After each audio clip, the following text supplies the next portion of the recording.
Prokaryotic organism सिर्फ और सिर्फ किंगडम मोनेरा में पाए जाते हैं। तो क्या किंगडम प्लांट में यूकैरियोटिक ऑर्गेनिजम्स होंगे? बिल्कुल होंगे। जैसे साइनोबैक्टीरिया या ब्लू ग्रीन एल्गी जो पहले आपका प्लांट का मेंबर था, आज के दिन में वो मोनेरा में है। यानी मौसी जी का स्ट्रक्चर लिवरवर्ट से ज्यादा इलेबोरेट होगा, ज्यादा बेटर होगा। यस, तो लिनियस साहब ने सेक्सुअल और वेजिटेटिव कैरेक्टर्स को इक्वल इंपॉर्टेंस दे डाली। जब भी आप बायोलॉजी में किसी चीज को पढ़ते हो और आप एक कैटेगरी से अगली कैटेगरी पे जा रहे हो, तो आप हमेशा ध्यान रखना कि आप सिंपल टू कॉम्प्लेक्स ऑर्गेनिजम्स की तरफ बढ़ रहे हैं। ये अगर इस तरीके से अलग अलग नोड पे पाई जा रही है, नोड मतलब वो इलाके जहां से पत्तियां निकलती हैं, प्लस फाइलोजेनेटिक रिलेशनशिप यानी इवोल्यूशनरी रिलेशनशिप, तो कॉम्प्लेक्स ऑर्गेनिज्म में ज्यादातर सेल्स डिप्लॉयड होते हैं, जैसे हमारी बॉडी के अंदर। हेलो एवरीवन, कैसे हैं आप सब लोग? I hope each and every one of you is doing absolutely good. My name is doctor Vipin Kumar Sharma और मैं आप सभी लोगों का तहे दिल से स्वागत करता हूं हमारे इस प्यारे से प्लेटफॉर्म फिजिक्स वाला के ऊपर। तो दोस्तों, आज हम रॉबस्ट रिवीजन सीरीज में शुरू करने वाले हैं एक बहुत ही ज्यादा इंपॉर्टेंट चैप्टर को, जिसका नाम है प्लांट किंगडम। तो लास्ट चैप्टर के अंदर हम लोग 3 किंगडम्स के बारे में ऑलरेडी डिस्कशन कंप्लीट कर चुके थे, that is kingdom Monera, kingdom protista and kingdom fungi. उसके अलावा बॉटनी में जिस चौथी किंगडम की डिस्कशन हमको करनी होती है, that is kingdom Plantae. Kingdom animalia जो कि आपकी 5th किंगडम है, उसके बारे में चर्चा आप कर रहे होते हैं जूलॉजी में, उसका भी एक अलग से चैप्टर है जो कि आपको देखने को मिलता है। तो यहां पर हम लोग प्लांट के कुछ जनरल फीचर्स हैं जो पहले से जानते हैं, बिकॉज अगर RH Whittaker system of classification हमने पढ़ लिया है तो प्लांट के बारे में कुछ एक बातें हमें पहले से पता है, उसमें कोई टेंशन लेने की जरूरत है ही नहीं। फॉर एग्जाम्पल, प्रोकैरियोटिक ऑर्गेनिज्म सिर्फ और सिर्फ किंगडम मोनेरा में पाए जाते हैं। तो क्या किंगडम प्लांट में यूकैरियोटिक ऑर्गेनिजम्स होंगे? बिल्कुल होंगे। अगर आप देखें तो प्रोकैरियोटिक और यूनिसेलुलर ऑर्गेनिजम्स पाए जाते हैं किंगडम मोनेरा में, और यूकैरियोटिक यूनिसेलुलर ऑर्गेनिजम्स पाए जाते हैं यूजुअली प्रोटिस्टा में। तो यहां पर किंगडम प्लांटे में ज्यादातर ऑर्गेनिजम्स मल्टी सेल्यूलर होंगे? बिल्कुल होंगे। इसके अलावा अगर आप देखें तो क्या ये ऑर्गेनिजम्स अपना खाना खुद बना सकते हैं? बना सकते हैं। यानी ये फोटो ऑटोट्रॉफिक होंगे, ये फोटोसिंथेसिस शो करने वाले ऑर्गेनिजम्स होंगे। इनमें सेल वॉल पाई जाएगी, और सेल वॉल यूजुअली किसकी बनी हुई होगी? सेल्यूलोज की बनी हुई होगी। और यहां पर अलग अलग टाइप के जो प्लांट्स हैं, इनमें डिफरेंट टाइप के पिगमेंट्स होंगे जो कि लाइट एनर्जी को ट्रैप कर सकते हैं और उसे केमिकल एनर्जी में कन्वर्ट कर सकते हैं। ये सारी की सारी बातें हैं जो हमें प्लांट के बारे में पहले से ही पता है, लेकिन कुछ ऐसी बातें हैं जो हमको नई जाननी है। उन बातों के बारे में ये पूरा का पूरा चैप्टर फोकस्ड होगा। अब जाहिर सी बात है कि हमारे हस्तलिखित नोट्स यहां पर हैं, तो आपको बहुत प्यारे तरीके से सारी की सारी चीजें समझ में आ रही होंगी। एक एक इंपॉर्टेंट लाइफ साइकिल, एक एक इंपॉर्टेंट बात यहां पर पहले से ही इनकॉर्पोरेट कर दी गई है, जिससे कि आपको जरा सी भी टेंशन ना लेनी पड़े। आपका प्राइम फोकस क्या होना चाहिए? सिर्फ और सिर्फ आपका एक प्राइम फोकस होना चाहिए कि मुझे हर बात समझनी है, मुझे हर बात गौर से सुननी है, और मुझे सारी की सारी बातें यहीं पर इस सेशन के दौरान ही याद करनी है। And I will make sure कि अगर आप मेरा बोला हुआ एक एक शब्द बहुत गौर से सुनते हैं तो आपको सारे कॉन्सेप्ट बहुत गहराई से समझ में आ रहे होंगे। सारी बातें आपकी लगभग एक ही बार में आपको याद हो जाएंगी। एक छोटा सा मेड इजी का अगर आप रीडिंग लगा लेते हैं, एक छोटा सा एनसीईआरटी का अगर आप रीडिंग लगा लेते हैं, तो you are more than done for this chapter, और कोई भी क्वेश्चन आप लोग बना पा रहे होंगे फॉर श्योर। गारंटी के साथ मैं ये बात कह रहा हूं। तो आराम से बैठ करके समझने की कोशिश करते हैं कि किंगडम प्लांटे की अलग अलग विशेषताएं क्या हैं, अलग अलग फीचर्स क्या हैं। तो अगर आप देखें तो किंगडम प्लांटे की जो अंडरस्टैंडिंग है, जो हमें अंडरस्टैंडिंग है किंगडम प्लांटे की, ये वक्त के साथ बदली है, ये वक्त के साथ चेंज हो गई है। कैसे सर? भाई, अगर आप बात करें सर कैरोलस लीनियस की, तो उन्होंने दुनिया में जितने भी ऑर्गेनिजम्स प्रेजेंट थे, इनको 2 किंगडम्स में डिवाइड कर दिया था। पहली किंगडम थी किंगडम प्लांट, और दूसरी किंगडम थी किंगडम एनिमल। प्लांट में इन्होंने ऐसे ऑर्गेनिजम्स को डाला जिनमें सेल वॉल पाई जा रही है, और एनिमल्स में इन्होंने ऐसे ऑर्गेनिजम्स को डाला जिनमें सेल वॉल नहीं पाई जा रही। यानी कि अगर मैं प्लांट की बात करूं तो बैक्टीरिया भी आ गया वहां पर, क्योंकि उसमें सेल वॉल है। फंगस भी आ गया क्योंकि उसमें सेल वॉल है। क्राइजोफाइट भी आ गए क्योंकि उसमें सेल वॉल है। डाइनोफ्लैजेलेट भी आ गए क्योंकि उसमें सेल वॉल है। और मेन प्लांट्स जो आ गए उनमें तो सेल वॉल होती ही है। यानी यहां पर बैक्टीरिया को भी प्लांटे में रख दिया, फंगस को भी प्लांटे में रख दिया, और भी अनाप शनाप कई ऑर्गेनिजम्स को इन्होंने क्या किया? प्लांटे में रख दिया। लेकिन धीरे धीरे सारे ऑर्गेनिजम्स किंगडम प्लांट से रिमूव होते चले गए। जैसे साइनोबैक्टीरिया या ब्लू ग्रीन एल्गी जो पहले आपका प्लांट का मेंबर था, आज के दिन में वो मोनेरा में है। ब्लू ग्रीन एल्गी अब एल्गी नहीं है, अब वो प्लांट नहीं है, उनको रिमूव कर दिया गया है इस किंगडम से। सिमिलरली जो फंगस थे वो पहले किंगडम प्लांटे के ही मेंबर थे, लेकिन बाद में उसे किंगडम प्लांटे से लात मार के बाहर भगा दिया गया, उसको भी अब अलग से सेपरेट किंगडम में रख दिया गया है। तो हमारी अंडरस्टैंडिंग जो है ये बदली है टाइम के साथ, है ना। For example, member of Monera इनको अलग जगह दे दी, मेंबर्स ऑफ प्रोटिस्टा इनको अलग जगह दे दी, मेंबर्स ऑफ फंगस इनको अलग जगह दे दी। So they are excluded from plants. पहले इनको प्लांट में रखा गया था, ये सारी चीजें पहले प्लांट में ही तो थी, लेकिन बाद में इनको क्या कर दिया? एक्सक्लूड कर दिया गया, इनको अलग अलग किंगडम्स में भेज दिया गया।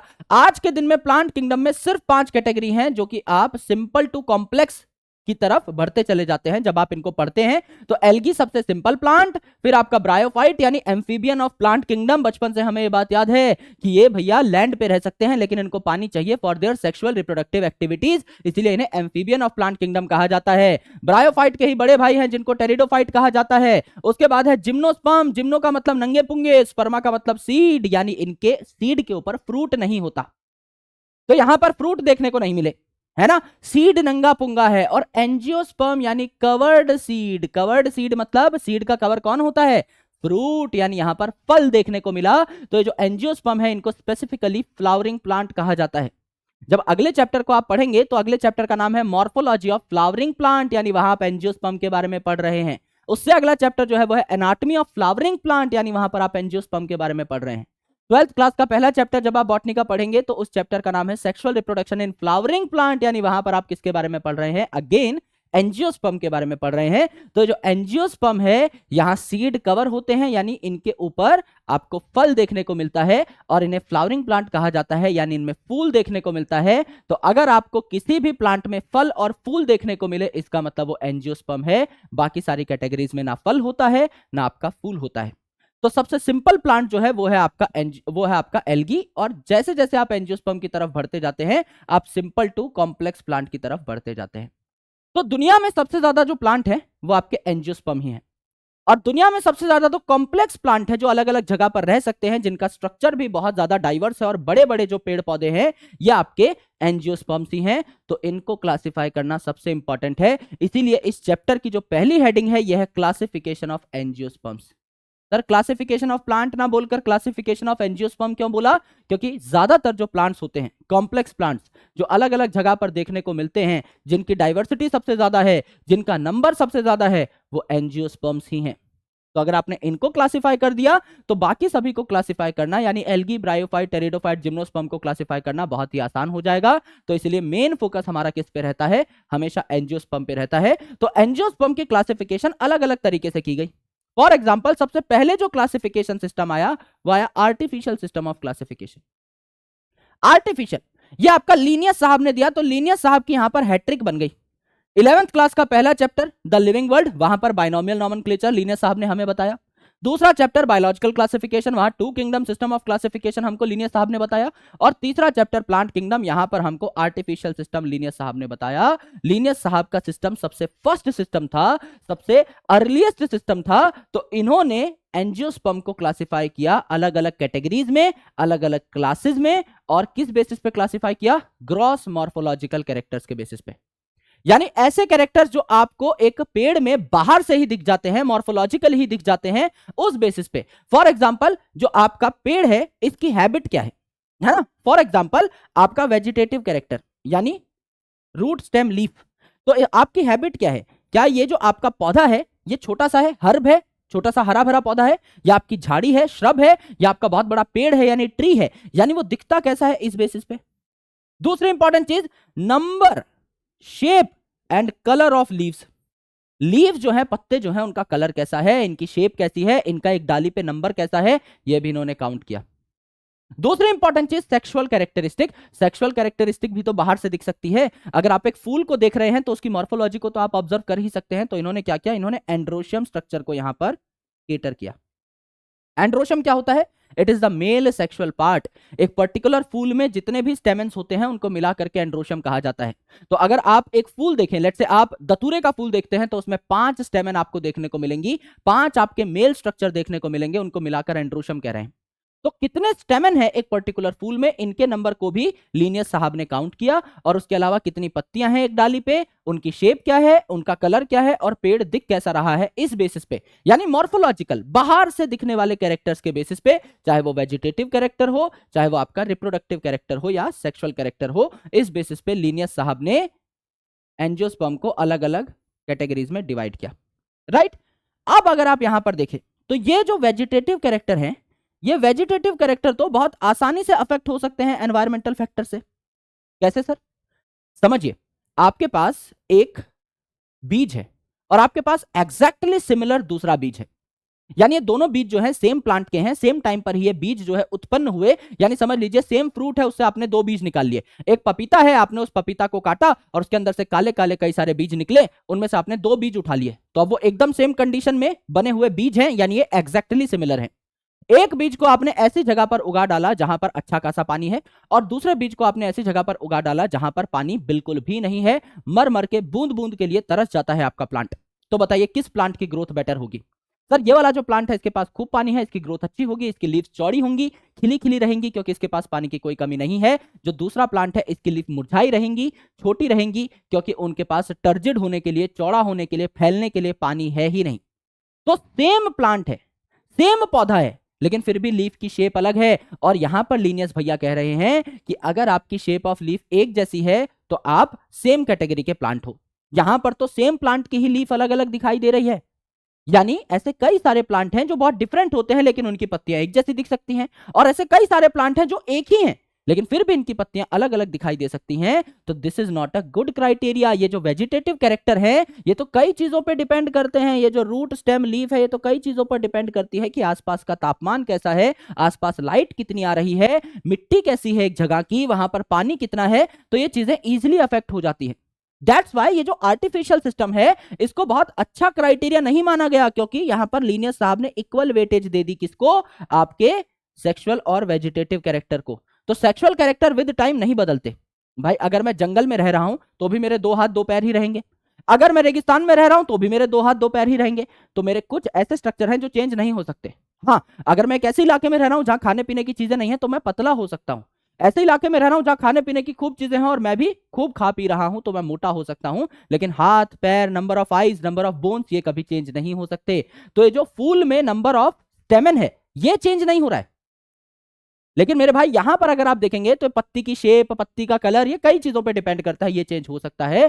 तो लीनियस साहब ने सेक्सुअल और वेजिटेटिव कैरेक्टर्स को इक्वल इंपॉर्टेंस दे डाली, विच इज नॉट राइट। इसीलिए इस सिस्टम को, इस अर्लीस्ट सिस्टम को डिस्कार्ड कर दिया गया। बोले भाई बहुत अच्छा सिस्टम नहीं है। तो कुछ और साइंटिस्ट आए जिनका नाम था बेंथम एंड हुकर। तो लीनियस साहब के बाद बेंथम एंड हुकर साहब आए जिन्होंने नेचुरल सिस्टम दिया। आर्टिफिशियल से बढ़िया क्या होता है? नेचुरल होता है ना। किसी भी आर्टिफिशियल चीज से बढ़िया नेचुरल चीज होती है, तो आर्टिफिशियल सिस्टम से बढ़िया नेचुरल सिस्टम आया। बेंथम और हुकर साहब ने सिस्टम दिया, और ये किस चीज पर बेस्ड था? नाम है आपका नेचुरल सिस्टम, तो बेस्ड था नेचुरल एफिनिटीज पे। नेचुरल का मतलब प्रकृति द्वारा दी गई, एफिनिटीज मतलब लाइकलीनेस, कि आप किससे कितने ज्यादा मिलते हो। भाई एक क्लास में 50 बच्चे होते हैं, फिर भी आप उनमें से अपना बेस्ट फ्रेंड ढूंढ ही लेते हो, जिसके साथ आप बैठते हो, जिसके साथ आप पूरी स्कूलिंग गुजार देते हो। क्यों? क्योंकि उसके साथ आपके कैरेक्टर्स बहुत ज्यादा मिलते जुलते हैं। आप सेम चीज पे हंस सकते हो, आप सेम चीज पे सेम जोक मार के ताली मार सकते हो, है ना। आप साथ मिलके किसी को रोस्ट कर सकते हो, स्कूल के आखिरी दिन बेंच पे चढ़ के पंखा टेढ़ा मेढ़ा कर सकते हो। वो दोस्त आपकी हर चीज में साथ देगा, because he is very much affinate to you based on natural affinities. यहां पर इसकी काफी चीजें हैं जो आपसे मैच कर रही हैं। तो प्रकृति ने भी कई सारी चीजें दी हैं प्लांट्स को, तो कुछ ऐसे कैरेक्टर हैं जो कई प्लांट्स के बाय डिफॉल्ट मैच कर जाते हैं, उनको आप सेम कैटेगरीज में रख सकते हैं। फॉर एग्जाम्पल मॉर्फोलॉजी, तो यहां पर आपकी मॉर्फोलॉजी भी एंटरटेन हो गई। इसके अलावा एनाटॉमी की प्लांट अंदर से कैसा दिखता है, अल्ट्रा स्ट्रक्चर यानी सेल्स का अरेंजमेंट कैसा है आपका प्लांट में, एम्ब्रियोलॉजी यानी प्लांट जो है इसका एम्ब्रियो कैसे तैयार हुआ है, एंड फाइटोकेमिस्ट्री, फाइटो का मतलब होता है प्लांट, देखो ब्रायोफाइट, टेरिडोफाइट, फाइटो का मतलब प्लांट एंड केमिस्ट्री मतलब केमिकल्स। एक प्लांट में कैसे प्रोटीन है, कैसे लिपिड है, कैसा न्यूक्लिक एसिड है ना, कोई स्पेशल केमिकल, कोई स्पाइसेस है या नहीं, रेजिन है या नहीं, गम है या नहीं, क्या क्या बन सकता है एक प्लांट से। इस बेसिस पे आप क्या कर सकते हो, इन्हें अलग अलग कैटेगरीज में रख सकते हो। जो सेम तरीके के केमिकल्स बनाते हैं, सेम तरीके का एम्ब्रियो बनाते हैं, सेम तरीके के दिखते हैं, मॉर्फोलॉजिकली एनाटॉमिकली उनको सेम कैटेगरी में रख दिया, जो अलग अलग दिखते हैं उनको सेपरेट कर दिया। तो these are natural affinities. Then आता है आपका करंटली एक्सेप्टेड सिस्टम, सबसे best system, that is phylogenetic system. Phylogenetic शब्द कहीं देखेला लगता है, देखेला लगता है सर, कहां देखेला लगता है सर? लिविंग वर्ल्ड में भी पढ़ा था in the definition of systematics. Systematics क्या थी? Taxonomy plus phylogenetic relationships, plus phylogenetic relationships यानी इवोल्यूशनरी रिलेशनशिप्स, है ना। तो यहां पर फाइलोजेनेटिक सिस्टम जो है ये दिया दो साइंटिस्ट ने जिनका नाम था इंगलर और प्रांटल। इंगलर और प्रांटल साहब ने क्या कहा? इन्होंने कहा कि एक अजम्पशन हम लोग लेके चल रहे हैं, कि organisms belonging to same taxa, अगर कुछ ऑर्गेनिज्म सेम टेक्सा यानी सेम कैटेगरी से बिलोंग कर रहे हैं तो उनके एंसेस्टर यानी पूर्वज सेम रहे होंगे।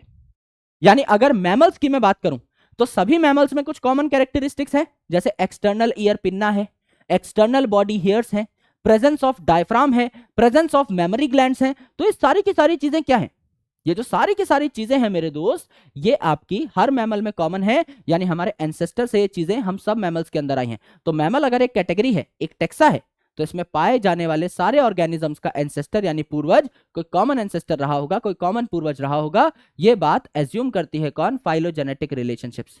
तो आप किसी भी ऑर्गेनिज्म का डेटा कंपेयर कर सकते हो आपस में, जैसे कि हमने अपने डीएनए का डेटा निकाल लिया, बंदर के डीएनए का डेटा निकाल लिया और इसके डेटा को कंप्यूटर में फीड कर दिया और कंप्यूटर अब खुद उसे कंपेयर करके बता देगा कि आप और बंदर एग्जैक्टली कितने सिमिलर हो, 89.97% सिमिलर हो, एग्जैक्टली बता देगा। तो आप एकदम प्रिसाइजली बता पाएंगे कि आप किस ऑर्गेनिज्म से कितने सिमिलर हो, किस ऑर्गेनिज्म से कितने डिससिमिलर हो।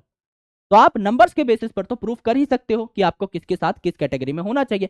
फॉर एग्जांपल समझ लीजिए बंदर के साथ मैं 89% सिमिलर हूं और पेड़ के साथ मैं 12% सिमिलर हूं, बताओ मुझे किसकी कैटेगरी में रखा जाएगा। तो ये कोई रॉकेट साइंस का सवाल थोड़ी है, ऑब्वियसली बंदर के साथ रखा जाएगा in the same category, that is called as Mammalia. हम मैमल्स हैं, पेड़ को बहुत अलग रखा जाएगा क्योंकि उसमें और मुझ में सिमिलैरिटी है ही नहीं। तो नंबर से आप चीजों को प्रूव कर सकते हो, प्रत्यक्ष को प्रमाण क्या, नंबर्स कभी झूठ नहीं बोलते। आप बोलो यार कितना पैसा है आपके पास, मैं बोलूं यार काम चल जाता है। आप बोलो कितना पैसा है आपके पास, है ना, तो बोलोगे सर काम चल जाता है। अब मेरा काम हो सकता है चलता हो महीने के 50,000 में, आपका काम चल जाता हो 2,000 में ही। तो this is a variable thing. मैं अगर बोल रहा हूं कि यार बस हाँ घर चल जाता है ठीक ठाक, मतलब हो सकता है मेरे पास 50,000 रुपए हो, और आप बोलते हो हाँ सर खर्चा पानी निकल जाता है, इसका मतलब हो सकता है आपके पास 5,000 ही रुपए हो, आप उसी में काम चला लेते हो। So this is very subjective thing, ये वेरिएबल है, ये आपके लिए और मेरे लिए डिफरेंट हो सकती है। लेकिन अगर मैं बोल रहा हूं कि मेरे पास 5,000 रुपए हैं, आप बोल रहे हो मेरे पास 2,000 रुपए हैं, this is a definite number, आपको एग्जैक्टली पता है इसके पास क्या है, दैट इज अ नंबर। तो जब नंबर पे बात आ जाती है तो आप झूठ नहीं बोल सकते। दुनिया में नंबर्स हर जगह सेम होते हैं, चाहे यहां पर 5,000 रुपए बोलोगे तो भी उसकी वैल्यू वही रहेगी, यूएस में जाके बोलोगे, अफ्रीका में जाके बोलोगे, हर जगह वो बात सेम ही रहेगी। तो टेंशन लेने की बात नहीं है, आपकी सारी चीजें एकदम प्रिसाइजली चलती हैं। देन कुछ और सिस्टम्स हैं, है ना, करंट जो आपके प्लांट्स आपके आसपास हैं, इनको डिवाइड करने के कुछ और सिस्टम्स हैं, जैसे साइटो टेक्सोनॉमी। साइटो का मतलब क्या होता है सर, साइटो का मतलब होता है सेल। तो सेल के अंदर जो क्रोमोसोम्स हैं उनका नंबर कितना है, स्ट्रक्चर कैसा है और बिहेवियर कैसा है, यानी आपका एनाफेज में कैसे सेपरेट हो रहे हैं, कौन सी शेप बना रहे हैं। तो नंबर, स्ट्रक्चर, बिहेवियर ये मेटाफेजिक है, आपका सब मेटाफेजिक है, एनाफेज मतलब अलग अलग टाइप के, मेटाफेज में कैसा बिहेवियर है ना, और आपका एनाफेज में कैसा बिहेवियर है, उस हिसाब से आप मेटासेंट्रिक, सब मेटासेंट्रिक, एक्रोसेंट्रिक, टीलोसेंट्रिक के हो सकते हैं, और सेल साइकिल के कौन से फेज में कैसा बिहेवियर शो कर रहे हैं, मेटाफेज में कैसा, एनाफेज में कैसा, टीलोफेज में कैसा, इस बेसिस पे आपको यहां पर देखने को मिला बाइफर्केशन। तो साइटोटेक्सोनॉमी मतलब क्रोमोसोम का नंबर, स्ट्रक्चर और बिहेवियर, ये आपको देखने को मिला। देन कीमोटेक्सोनॉमी, कीमो शब्द कहीं सुनेला लगता है, ऊपर ही सुना था सर, है ना, फाइटोकेमिस्ट्री, इसमें भी केमिकल शब्द आ रहा था। कीमो मतलब कुछ ऐसे प्लांट्स हैं जिनमें स्पेसिफिकल केमिकल्स पाए जाते हैं, एकदम स्पेसिफिक केमिकल्स। कोई स्पाइस बनाते हैं यानी मसाला मिलता है हमें किसी प्लांट से, जैसे चिल्ली से, हल्दी से, है ना, किसी से दवाई मिलती है, किसी से रेजिन मिलता है, किसी से गम मिलता है, किसी से पिगमेंट्स मिलते हैं, किसी से चाय मिलती है, अलग अलग चीजें हैं। तो आपको किस प्लांट से कौन सा स्पेसिफिक केमिकल मिलता है, इस बेसिस पे आप प्लांट को क्लासिफाई कर सकते हो। और उसके बाद न्यूमेरिकल टेक्सोनॉमी। न्यूमेरिकल टेक्सोनॉमी क्या है जी, न्यूमेरिकल टेक्सोनॉमी मतलब, न्यूमेरिकल मतलब नंबर्स का जिक्र आ रहा है यहाँ पे, न्यूमेरिक का मतलब ही होता है नंबर्स, यानी यहां पर जितने भी कैरेक्टर्स हैं किसी प्लांट के अंदर सबको एक लिस्ट में लिख डालो, और बाकी किसी और प्लांट में जितने भी कैरेक्टर्स हैं उसको एक लिस्ट में लिख डालो, और देखो इन सारे कैरेक्टर्स में से कितने सिमिलर हैं कितने डिसिमिलर हैं। फॉर एग्जाम्पल एक प्लांट है, उसमें मैंने लिखा कि स्टेमन 5 है, यहां भी स्टेमन 5 है, यहां आपकी ओवरी 2 है, यहां ओवरी आपकी 1 है, यहां आपके सेपल 5 है, यहां सेपल 5 है, यहां पेटल 5 है, यहां पेटल 5 है। तो 4 में से 3 कैरेक्टर सेम निकले, एक डिफरेंट निकला, तो 4 में से इनके 3 नंबर आ गए, यानी ये ठीक ठाक सिमिलर है। सिमिलरली आप हंड्रेड्स ऑफ कैरेक्टर्स लिख सकते हैं एक लिस्ट में, और कंप्यूटर की मदद से आप उनको कंपेयर कर सकते हैं, जितने भी नंबर आएंगे वो आपको यहां पर एज अ स्कोर पता लग जाएंगे। तो जितने भी आपके कैरेक्टर्स हैं इनको नंबर्स और कोड्स दिए जाते हैं, और हर कैरेक्टर को इक्वल इंपॉर्टेंस यानी एक नंबर दिया जाता है। एक नंबर में देवा तेरी ऊंची लंबी हील नू, एक नंबर में देवा तेरी स्किन फिट जीन नू, यही इसका डिमेरिट है। हर चीज को आप एक ही नंबर कैसे दे सकते हो, भाई आज मैंने पढ़ाई करी या नहीं, ये मेरी लाइफ का एक बहुत इंपॉर्टेंट मुद्दा है। आज मैंने सर में तेल लगाया या नहीं, ये इंपॉर्टेंट मुद्दा नहीं है। आप पढ़ाई करने को भी एक ही नंबर दे रहे हो और आप सर पे तेल लगाने को भी एक ही नंबर दे रहे हो। ये दोनों चीजें बहुत अलग अलग इंपॉर्टेंस कैरी करती हैं। अब अगर एक प्लांट में 100 कैरेक्टरिस्टिक्स है, आप 100 के 100 कैरेक्टरिस्टिक्स को एक एक नंबर नहीं दे सकते। हो सकता है कोई चीज बहुत ज्यादा जरूरी हो, उसको 5 नंबर मिलने चाहिए होते हो, और कोई चीज इतनी छोटी है कि उसको 1 नंबर भी ना मिलना चाहिए हो। तो अल्टीमेटली जो न्यूमेरिकल टेक्सोनॉमी है ना, ये एक फेक स्कोर जनरेट करता है, बहुत अच्छा स्कोर जनरेट नहीं करता है। इसका स्कोर जो है फेक होता है, फॉल्स होता है, क्योंकि हर चीज को आप बराबर आंक ही नहीं सकते, हर चीज को बराबर आप रख ही नहीं सकते, right. So these are the different type of classification systems for angiosperms. Now हम लोगों ने प्लांट को 5 अलग अलग कैटेगरीज में तोड़ा, algae, bryophyte, pteridophyte, gymnosperm, angiosperm. Algae से एंजियोस्पर्म की तरफ जाओगे तो कॉम्प्लेक्सिटी बढ़ जाएगी। जब भी आप बायोलॉजी में किसी चीज को पढ़ते हो और आप एक कैटेगरी से अगली कैटेगरी पे जा रहे हो, तो आप हमेशा ध्यान रखना कि आप सिंपल टू कॉम्प्लेक्स ऑर्गेनिजम्स की तरफ बढ़ रहे हो। जैसे जब आप एनिमल किंगडम पढ़ेंगे तो आप पॉरीफेरा, सीलेंट्रेटा, टीनोफोरा इस तरीके से आगे बढ़ेंगे, यानी आप पॉरीफेरा यानी सिंपलर एनिमल से कॉर्डेटा की तरफ यानी मोस्ट कॉम्प्लेक्स एनिमल्स की तरफ बढ़ रहे हो। तो पहले पॉरीफेरा है, सीलेंट्रेटा है, टीनोफोरा है, Platyhelminth, Aschelminth, Annelida, Arthropoda, Mollusca, Echinodermata, Hemichordata, Chordata. तो आप सिंपल टू कॉम्प्लेक्स की तरफ जा रहे हो। तो आपको इजीली पता लग जाता है कि ब्रायोफाइट का जो स्ट्रक्चर है ये एल्गी से ज्यादा कॉम्प्लेक्स है, टेरिडोफाइट का स्ट्रक्चर ब्रायोफाइट से कॉम्प्लेक्स है, जिम्नोस्पर्म का स्ट्रक्चर टेरिडोफाइट से कॉम्प्लेक्स है, एंजियोस्पर्म का स्ट्रक्चर जिम्नोस्पर्म से कॉम्प्लेक्स है। इस बात को बार बार एनसीईआरटी में 5 लाइनों के फॉर्मेट में याद करने की जरूरत नहीं है, because it is a share logic. ये चीज बहुत प्यार से समझ में आ सकती है कि आप एक कैटेगरी से अगली कैटेगरी पे बढ़ रहे हो तो आप एक पायदान ऊपर चढ़ रहे हो, आप कॉम्प्लेक्स ऑर्गेनिजम्स की तरफ बढ़ रहे हो, तो कुछ चीजें आपको याद नहीं करनी होती। एल्गी में 3 प्रकार की एल्गी होती हैं, ग्रीन, ब्राउन और रेड, जिनको आप एक सीक्वेंस में पढ़ते हो। तो सबसे कॉम्प्लेक्स कौन? सर एंड में रेड पढ़ रहे हैं तो सबसे कॉम्प्लेक्स रेड। आप जब ब्रायोफाइट पढ़ते हो तो आप पढ़ते हो लिवरवर्ट एंड मॉसिस, तो सबसे कॉम्प्लेक्स कौन? मॉसिजी, क्योंकि लिवरवर्ट और मॉसिस में से यानी मॉसिजी में से मॉसिस को आप बाद में पढ़ रहे हो। सिमिलरली यहां आप टेरिडोफाइट में पढ़ते हो हॉर्स टेल्स एंड फर्न्स, तो आपका ज्यादा एडवांस कौन हुआ? फर्न्स आपके कंपैरेटिवली ज्यादा एडवांस हुए। इसी तरीके से आप हर जगह पर ये लॉजिक लगाते हो, बायोलॉजी में चीजें इसी तरीके से डिसाइड होती हैं। तो एल्गी इतना सिंपल है कि इसमें थैलॉइड ऑर्गेनाइजेशन पाई जाती है। सर थैलॉइड क्या होता है? इनकी बॉडी थैलस लाइक होती है। थैलस मतलब इनमें कोई सच्ची रूट नहीं है, कोई सच्ची स्टेम नहीं है, कोई सच्ची लीफ नहीं है, यानी इनके में स्टेम लाइक स्ट्रक्चर पाए जाते हैं। असली स्टेम नहीं है, स्टेम जैसा कोई स्ट्रक्चर है जो सपोर्ट प्रोवाइड कर देगा। रूट लाइक स्ट्रक्चर पाया जाता है जो एब्जॉर्प्शन करा देगा, असली रूट नहीं है।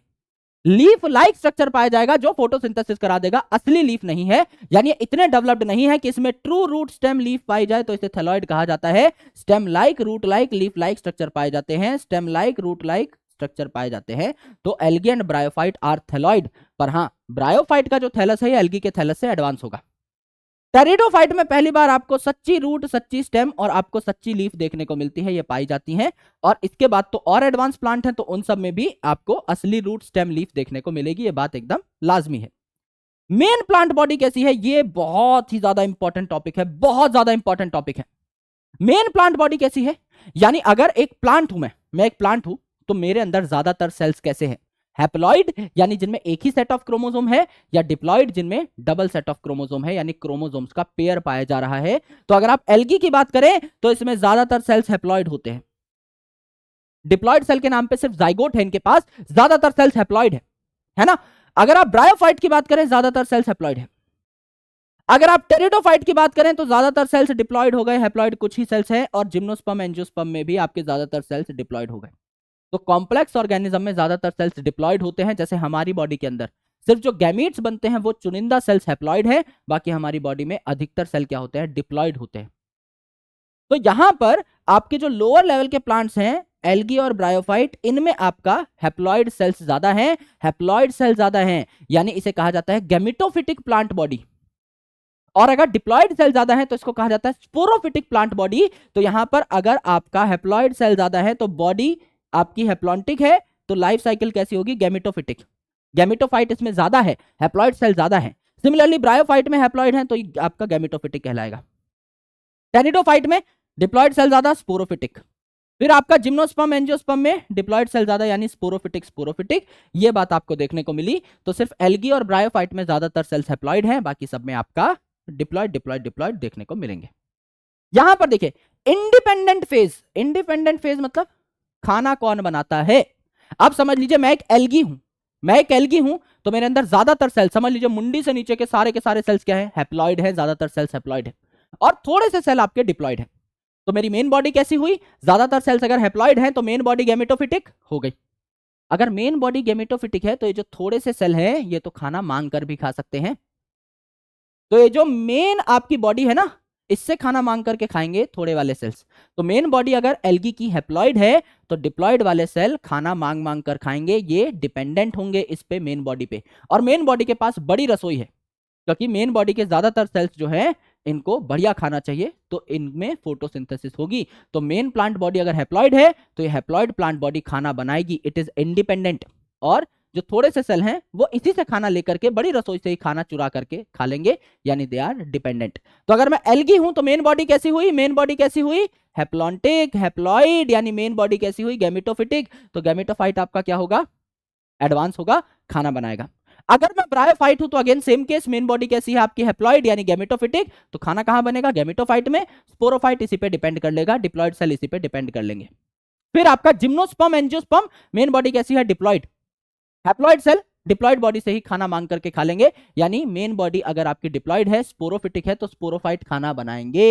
एक एक्सेप्शनल केस आता है यहां पर, P for pteridophyte, P for photosynthesis, यानी टेरिडोफाइट एक ऐसी कैटेगरी है जिसमें दोनों के दोनों गैमेटोफाइट और स्पोरोफाइट ये क्या होते हैं, फोटोसिंथेटिक होते हैं।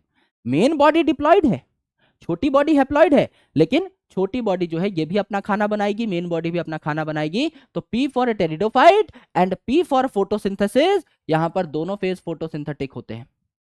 अदर देन दैट अगर आप देखें एल्गी और ब्रायोफाइट में मेन बॉडी आपकी हैप्लॉयड है, मेन बॉडी गैमेटोफिटिक है, तो खाना भी गैमेटोफिटिक बॉडी ही बनाएगी। जिम्नोस्पर्म और एंजियोस्पर्म में मेन बॉडी डिप्लॉयड है, स्पोरोफिटिक है, तो खाना भी स्पोरोफाइट ही बनाएगा, स्पोरोफिटिक बॉडी ही बनाएगी। सिर्फ P फॉर टेरिडोफाइट में P फॉर फोटोसिंथेसिस शो करेंगे दोनों के दोनों फेज। और अगर आप देखें यहां पर वस्कुलर टिश्यू यानी जाइलम एंड फ्लोएम, तो आपको पता है कि यहां पर तो भैया आपकी ट्रू रूट स्टेम लीफ थी ही नहीं भाई, ट्रू रूट स्टेम लीफ ही नहीं है, तो आपके वस्कुलर टिश्यू क्या करेंगे, बॉडी बहुत छोटी है, थैलस है, तो बहुत ज्यादा यहां पर वाटर ट्रांसपोर्ट की जरूरत नहीं है, तो यहां पर जाइलम और फ्लोएम नहीं पाए जाते। लेकिन बाकियों में पहली बार देखने को मिले थे जाइलम और फ्लोएम टेरिडोफाइट में, तो आगे ये टेरिडोफाइट के बाद जिम्नोस्पर्म और एंजियोस्पर्म में भी देखने को मिलेंगे। तो यहां पर आपके वस्कुलर टिश्यूज डेवलप हो जाते हैं। ये कुछ ऐसी चीजें थी जो अगर आप पहले ही याद कर लो तो आपके लिए बेस्ट है, क्योंकि बीच बीच में याद कराना इज नॉट पॉसिबल।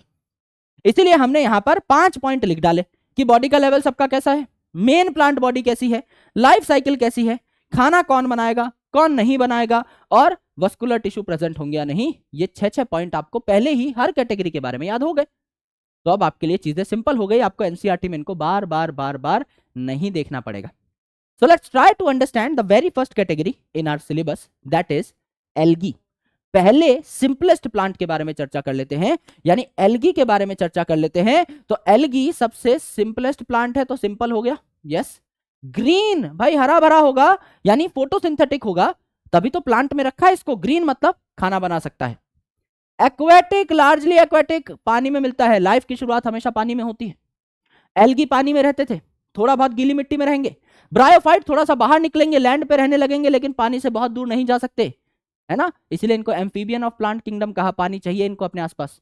टेरिडोफाइट ये भी लैंड पर रहे, सक्सेसफुली रहे, लेकिन इनमें भी एक स्टेज पाई जाती है कॉल्ड प्रोथेलस, इसको भी पानी चाहिए होता है सेक्सुअल रिप्रोडक्शन के लिए, ये भी पानी से ज्यादा दूर नहीं जा पाए। फिर जिम्नोस्पर्म एंजियोस्पर्म ये प्रॉपर्ली लैंड पर रहने लगे, यानी शुरुआत हमेशा पानी से होती है। एनिमल में भी अगर आप देखेंगे तो पॉरीफेरा जो है, सीलेंट्रेटा जो है, टीनोफोरा जो है, सारे कहां रहते हैं, पानी में ही तो रहते हैं। धीरे धीरे एनिमल फिर पानी से निकल करके बाहर जाना स्टार्ट कर देते हैं। तो ये आपके लार्जली एक्वेटिक होंगे, फ्रेश पानी में भी रहेंगे और आपके खारे पानी में भी रहेंगे।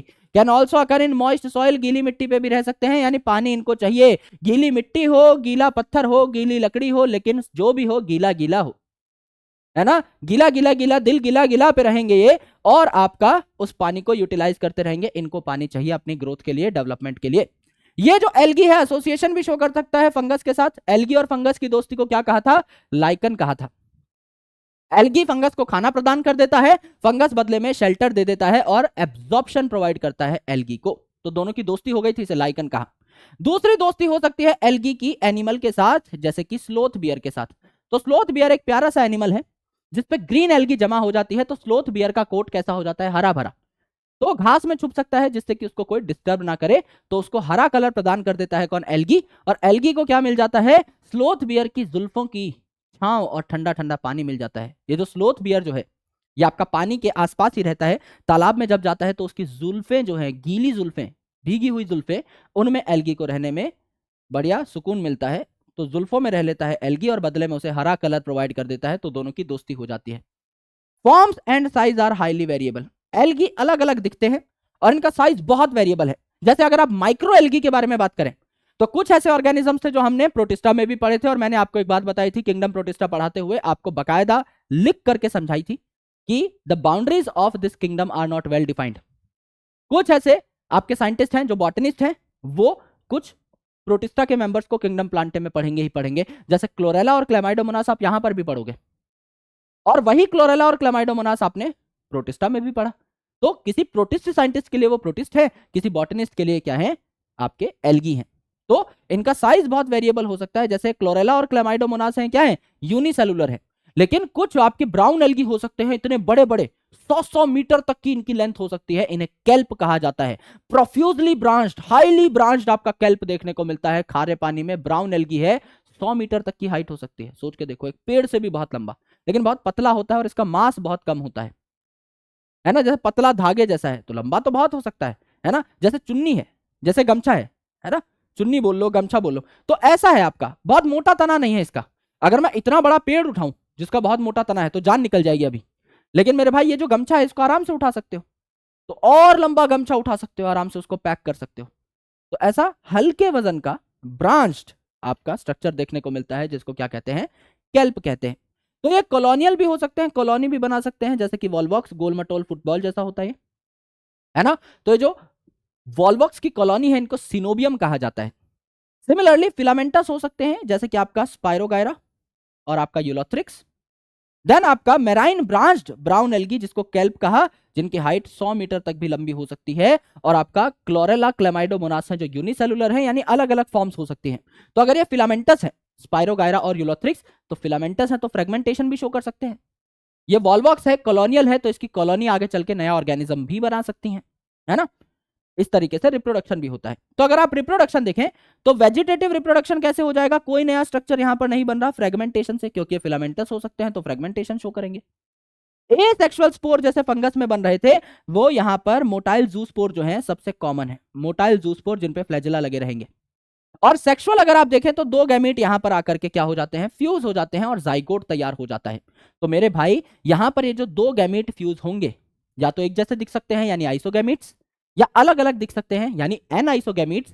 या मेल जो गैमीट है ये छोटा और मोटाइल हो सकता है, फीमेल गैमीट बड़ी और नॉन मोटाइल हो सकती है। स्पेसिफिक कंडीशन को बोला ऊगैमस कंडीशन, यानी आइसोगैमस कंडीशन भी हो सकती है, एनआइसोगैमस कंडीशन भी हो सकती है, और ऊगैमस कंडीशन भी हो सकती है। तो आइसोगैमस कंडीशन में फ्लैजिलेटेड आपको दोनों गैमीट देखने को मिले। आइसोगैमस है तो दोनों सेम, फ्लैजिलेटेड दोनों पे ही फ्लैजिला है। यूलोथ्रिक्स आपको एज एन एग्जांपल देखने को मिला है, पूछा जाएगा पेपर में। एंड नॉन फ्लैजिलेटेड, यानी कि दोनों के दोनों जो गैमीट्स हैं उन पे फ्लैजिला नहीं है, ये फ्लैजिला लेस है, लेकिन दोनों के दोनों सेम है, आइसोगैमीट हैं। तो स्पाइरोगायरा में ये देखने को मिला। एनआइसोगैमस कंडीशन यूडोरिना में नया एग्जांपल ऐड हुआ था, एनसीईआरटी में कुछ साल पहले, पढ़ना है। और ऊगैमस आपको वॉलवॉक्स जो कि कॉलोनियल था, और फ्यूकस इसमें देखने को मिलता है। तो तीन एग्जांपल्स याद करने हैं। सबसे पहला आइसोगैमस। आइसोगैमस में अगर फ्लैजिलेटेड कंडीशन है तो ये देखने को मिला यूलोथ्रिक्स में, नॉन फ्लैजिलेटेड कंडीशन है तो स्पाइरोगायरा में। एनाइसोगैमस यूडोरिना में, और आपका ऊगैमस वॉलवॉक्स में और फ्यूकस में। ये आपका सेक्सुअल रिप्रोडक्शन है। करेक्ट। इकोनॉमिक इंपॉर्टेंस, यानी मेरे भैया कौन सा एल्गी कौन सा काम करता है, किस किस काम आता है। तो यहां पर हमने फोटोसिंथेसिस की इक्वेशन लिखी हुई है। CO2 और वाटर को मिला के सनलाइट और क्लोरोफिल की प्रेजेंस में हमने खाना बना दिया और ऑक्सीजन निकाल दिया। क्लोरोफिल यहां पर हमने लिखा नहीं है क्योंकि इंपॉर्टेंट नहीं है, सनलाइट हमने लिखी नहीं है, इंपॉर्टेंट नहीं है, सबको पता है कि ये दोनों चीजें चाहिए होती हैं। लेकिन मेन चीज क्या है कि पहली बात तो CO2 और वाटर को लगा के खाना बनेगा, यानी CO2 कम हो रही है। CO2 को अगर आप यूज करके खाना बना दे रहे हो और वो खाना प्लांट में स्टोर हो जा रहा है, यानी आप कार्बन फिक्सेशन कर रहे हो, तो दुनिया में, इस पूरे अर्थ में जितना भी कार्बन फिक्सेशन होता है उसका लगभग 50% के आसपास, उसका लगभग आधा कौन करता है? एल्गी करते हैं। बहुत बड़ा नंबर है, राइट। दूसरी इंपॉर्टेंट चीज, यहां बना आपका ग्लूकोज, यानी कि खाने पीने की चीजें बनती हैं, तो ये प्रोड्यूसर्स हैं, एल्गी प्लांट है, खाना बना सकता है, तो आसपास के ऑर्गेनिजम्स इसको खा सकते हैं। ये फूड चेन जो है, एक्वेटिक फूड चेन या एक्वेटिक फूड साइकिल जो है, उसको स्टार्ट करता है। तो 70 से भी ज्यादा खारे पानी में पाए जाने वाली एल्गी जो है, ये एडिबल होती है, इनको आप भी खा सकते हो। और सबसे इंपॉर्टेंट जो एडिबल स्पीसीज है, ये है LPS, लाइपोपॉलीसेकेराइड नहीं, आपका लैमिनेरिया, पोरफायरा और सार्गासम। लैमिनेरिया, लमाइना उसका बहुत बड़ा है, लमाइनेरिया यानी एक पत्ती जैसा स्ट्रक्चर है उसका फ्रॉन्ड बहुत बड़ा है, पत्ती बहुत बड़ी है, Laminaria. Then Porphyra, then Sargassum, Laminaria, Porphyra, Sargassum आपका यहां पर देखने को मिलेगा। करेक्ट है। तो आपका CO2 को ये फिक्स करते हैं, कैलकुलेशन सही समझ में आ रहा है, इक्वेशन सही समझ में आ रहा है, खाना ये बना सकते हैं, और अपने आसपास के एनवायरनमेंट में ऑक्सीजन भी ये बढ़ा देंगे, क्योंकि फोटोसिंथेसिस में दूसरा जो प्रोडक्ट बनता है दैट इज ऑक्सीजन, तो ऑक्सीजन भी यहां पर रिलीज हो जाएगा। यहां पर ये बनाते हैं हाइड्रोकोलॉइड, हाइड्रो मतलब वाटर, कोलॉइड मतलब होल्ड करने वाले, तो वाटर होल्डिंग सब्सटेंसेस जो पानी को पकड़ सकते हैं। जैसे एल्जिन नाम का हाइड्रोकोलॉइड बनेगा, ए फॉर एल्जिन कौन बनाता है? B for brown algae. और कैराजिन नाम का बनेगा, कैराजिन RR, तो पिक्चर का नाम हो जाएगा RRR, कैराजिन कौन बनाएगा? Red algae. तो हाइड्रोकोलॉइड दो तरीके के बनते हैं, एल्जिन किसने बनाया? ब्राउन एल्गी ने, कॉन्जिक्यूटिव अल्फाबेट्स AB, और आपका कैराजिन किसने बनाया? रेड एल्गी ने, RRR, आपका तीनों में R आ रहा है। इससे याद आया हमको अगार, अगार मतलब अगर आप बैक्टीरिया को ग्रो करना चाहते हैं कल्चर प्लेट पे, तो वो जो कल्चर है, जो न्यूट्रिटिव मीडिया है बैक्टीरिया को ग्रो करने के लिए, जो खाने पीने का सामान आपने दिया है, वो लिक्विड नहीं हो सकता, क्योंकि आपको इस प्लेट को अलग अलग जगह पर उठा करके रखना है, कभी फ्रिज में रखना है, कभी बाहर लेकर के आओगे, लैमिनार फ्लो के नीचे ले जाओगे। जब आप एक्सपेरिमेंट करते हो तो अलग अलग जगह पे आपको उस प्लेट को कैरी करना पड़ता है, तो प्लेट जो है उससे खाने पीने का सामान और बैक्टीरिया गिर सकता है। तो बैक्टीरिया को ग्रो करने के लिए एक सॉलिड जगह चाहिए, और आपका सामान ना बिखरे, इसीलिए आपको भी उसमें सॉलिड में कन्वर्ट करना पड़ता है उस सामान को, तो आप अगार ऐड कर देते हो। तो ये क्या करता है आपके, अगार क्या करता है आपके कल्चर मीडिया को सॉलिडिफाई कर देता है। तो जेलिडियम और ग्रेसिलेरिया नाम के रेड एल्गी होते हैं जो कि अगार बना देते हैं। तो किसी भी चीज को सॉलिडिफाई करना है, सॉलिड बनाना है, तो अगार का इस्तेमाल किया जाता है, जैसे आइसक्रीम्स बनाने में, जेलीज बनाने में, कल्चर मीडिया को सॉलिडिफाई करने में जेलिडियम और ग्रेसिलेरिया नाम के रेड एल्गी से आपको अगार देखने को मिलता है बनता हुआ। क्लोरेला, ये क्या करता है? बहुत हाई लेवल ऑफ प्रोटीन बनाता है। क्लामाइडोमोनास और क्लोरेला पढ़े थे ना, ये वही क्लोरेला है। तो स्पेस ट्रेवलर्स जब स्पेस में जाते हैं तो प्रोटीन के लिए कोई अलग से खाने पीने का सामान नहीं लेके जाते कि हाँ भैया दाल खा लेंगे, चना चबा लेंगे, प्रोटीन के लिए उतना वजन ले जाने के अलाव जो है अलावेंस नहीं मिलती। तो अल्टीमेटली आपको कुछ कॉम्पैक्ट फूड सोर्स ले जाने होते हैं, उसमें से आपका सिंगल सेल प्रोटीन जो है it is a main source. Protein की टैबलेट्स लेकर के जाइए, वो आप खा लेंगे तो आपकी डेली प्रोटीन रिक्वायरमेंट पूरी हो जाएगी, वो आपको क्लोरेला से बनता हुआ दिखाई देता है। करेक्ट। तो प्रोटीन बन गया, अगार बन गया, हाइड्रोकोलॉइड्स बन गए, आपका CO2 फिक्स हो गया, खाना बन गया, एज वेल एज आपका ऑक्सीजन भी बढ़ा। यही सारे इकोनॉमिक इंपॉर्टेंसेस हैं एल्गी के। अब एल्गी 3 प्रकार का होता है। क्लोरोफाइसी नाम से ही पता लग रहा है, क्लोरोफाइसी, क्लोरो हरा भरा, फायोफाइसी है ना ब्राउन, रोडोफाइसी, R और D का साउंड आ रहा है यानी रेड, नाम से ही पता लग रहा है। तो क्लोरोफाइसी, फायोफाइसी, रोडोफाइसी एक सीक्वेंस में पढ़ेंगे। क्लोरोफाइसी मतलब ग्रास ग्रीन, ग्रास ग्रीन क्यों? क्योंकि क्लोरोफिल A और B पाया जा रहा है, तो तीनों में क्लोरोफिल पाया जाएगा क्योंकि प्लांट है। तो क्लोरोफिल A कॉमन लिख दीजिए, क्लोरोफिल A कॉमन लिख दीजिए, A कॉमन लिख दीजिए, A कॉमन लिख दीजिए, फिर लिख दीजिए BCD एक सीक्वेंस में, ग्रीन ब्राउन रेड BCD, तो chlorophyll AB AC AD green brown red में रिस्पेक्टिवली। अगर यहां पर क्लोरोफिल A और B है तो ज्यादातर इसका जो कलर होगा ग्रासी ग्रीन होगा, हरे भरे होंगे। क्लोरोफिल A और B दोनों ही हरे भरे होते हैं। यहां अगर क्लोरोफिल A और C होगा और इसके साथ कैरोटिनॉइड देखने को मिलेंगे, यानी कैरेट जैसा कलर, गाजर जैसा कैरोटिनॉइड, थोड़ा पिंकिश सा कलर, और जेंथोफिल, जेंथ वर्ड आ रहा है यहां पे, तो एक अलग सा जेंथोफिल होता है जिसको कहते हैं फ्यूकोजेंथिन, यहां पर भी जेंथ वर्ड आता है, फ्यूकोजेंथिन। ये जो जेंथोफिल है चीजों को ब्राउन कर देता है, अगर कम ज़ेंथोफिल है तो आपका कम ब्राउन, ज्यादा ज़ेंथोफिल है तो गाढ़ा ब्राउन, तो ऑलिव ग्रीन से लेकर के मेंढक के कलर से लेकर के ये आपका डार्क ब्राउन तक हो सकता है।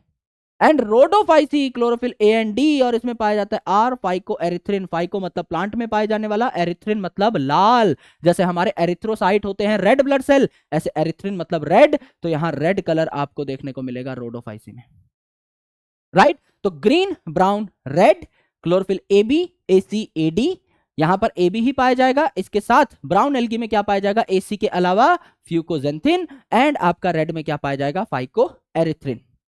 स्टोर्ड फूड अगर आप देखें तो ज्यादातर जो आपका स्टोर फूड होता है जनरल प्लांट्स में, हरे भरे प्लांट्स में, वो स्टार्च होता है। इसके अलावा अगर आप देखें तो ऑयल या फैट के फॉर्मेट में भी थोड़ा बहुत आपका फूड स्टोर हो सकता है, ऑयल ड्रॉपलेट के फॉर्मेट में। ब्राउन एल्गी की अगर आप बात करें तो ब्राउन एल्गी की सबसे कॉमन चीज आप क्या कंज्यूम करते हो, सर पेप्सी। पेप्सी की बोतल पे क्या लिखा रहता है, एमएल, है ना, वॉल्यूम लिखी रहती है। तो एमएल का मतलब क्या है, मैनिटॉल एंड लेमिनेरिन। तो ब्राउन कलर दिमाग में याद आते ही फूड की ब्राउन कलर की चीज सबसे ज्यादा क्या कंज्यूम करते हैं, कोल्ड ड्रिंक, तो एमएल दिमाग में आ जाना चाहिए, मैनिटॉल और लेमिनेरिन। और रेड एल्गी की अगर आप बात करें तो यहां भी स्टार्च है, लेकिन स्पेशल टाइप का स्टार्च है, इसे कहते हैं फ्लोरिडियन स्टार्च। तो फ्लोरिडियन स्टार्च जो होता है इसकी प्रॉपर्टी क्या है कि ये ब्रांच्ड है। जैसे हमारा एनिमल का जो स्टोर्ड फूड है ग्लाइकोजन, ये भी ब्रांच्ड होता है, तो it is similar to glycogen. और जो आपका जनरल स्टार्च होता है ना, इसमें दो यूनिट होती हैं, अमाइलोज और अमाइलोपेक्टिन। अमाइलोज सीधी सीधी होती है, अमाइलोपेक्टिन ब्रांच होती है, तो ये अमाइलोपेक्टिन से सिमिलर होता है। तो ये सवाल पूछा जाता है कि फ्लोरिडियन स्टार्च जो है ये किससे सिमिलर है। तो ग्लाइकोजन भी ब्रांच्ड है, अमाइलोपेक्टिन भी ब्रांच्ड है, और फ्लोरिडियन स्टार्च भी ब्रांच्ड है। तो रेड एल्गी का जो स्टोर्ड फूड है ये अमाइलोपेक्टिन से और ग्लाइकोजन से सिमिलर है। सेल वॉल की अगर आप बात करें तो सेल्यूलोज के ऊपर लेयर होती है आपकी पेक्टोज की। Cellulose, hemicellulose, pectose, general cell wall है, कोई खास इसमें चीज नहीं पाई जा रही। ब्राउन एल्गी क्या बनाता है, एल्जिन बनाता है। तो ब्राउन एल्गी में आपका सेल्युलोज के ऊपर किसकी लेयर पाई जाएगी, एल्जिन की। और यहीं पर आपका रेड एल्गी में किसकी पाई जाएगी, सल्फेट एस्टर्स पाए जाएंगे, यानी पॉलीसल्फेट एस्टर्स पाए जाएंगे। इसकी खास चीज हो जाएगी पॉलीसल्फेट एस्टर। तो यहां नॉर्मल सेल वॉल, यहां एल्जिन पाया गया क्योंकि एल्जिन बना रहा था ब्राउन एल्गी, और यहां पॉलीसल्फेट एस्टर, नई चीज आपको देखने को मिली। ये डिफरेंसेस हैं, कुछ और डिफरेंसेस देख लेते हैं यहां पर।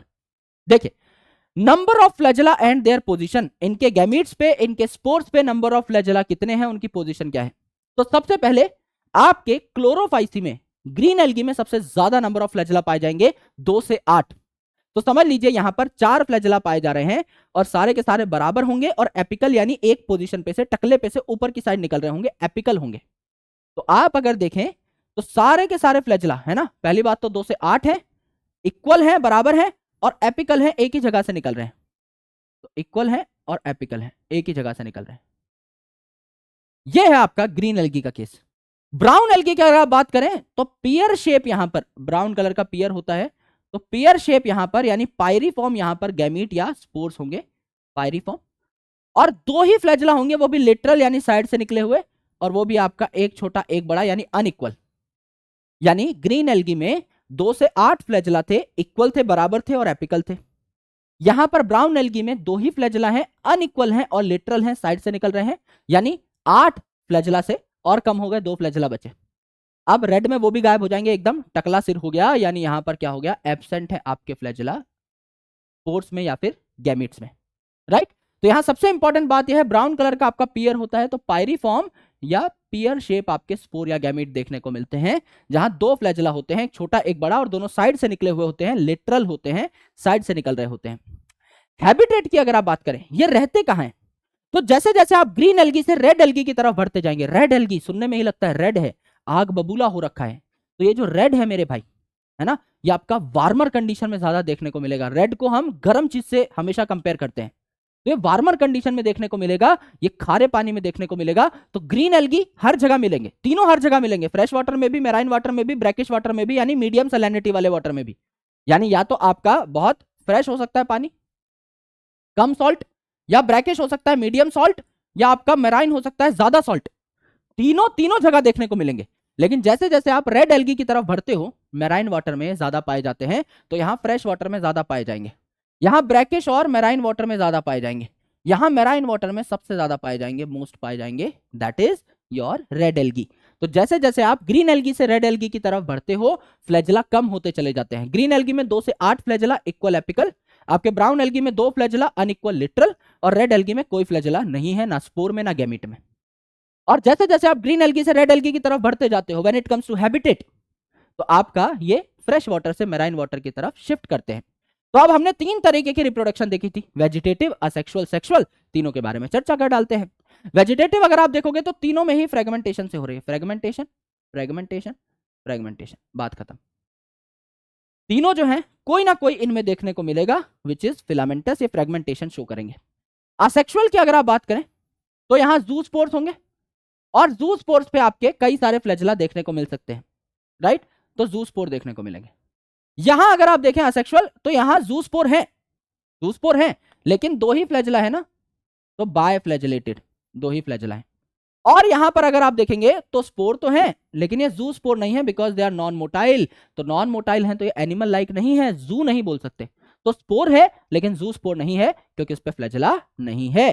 सेक्सुअल की अगर आप देखें तो आइसोगैमस, एनाइसोगैमस और ऊगैमस रिप्रोडक्शन हो सकता है हर प्रकार का। जैसे आइसोगैमस में एग्जांपल क्या थे, नॉन फ्लैजेलेटेड की अगर आप बात करें तो स्पाइरोगायरा, फ्लैजेलेटेड की बात करें यूलोथ्रिक्स, दोनों यहीं पाए जाते हैं ग्रीन एल्गी में, है ना। आप अगर बात करें ऊगैमस की तो आपका वॉल्वॉक्स यहीं पाया जाता है। तो हर प्रकार की आपकी रिप्रोडक्शन हो सकती है। अगर आप देखें यहां पर, तो यहां पर भी तीनों प्रकार की रिप्रोडक्शन हो सकती है।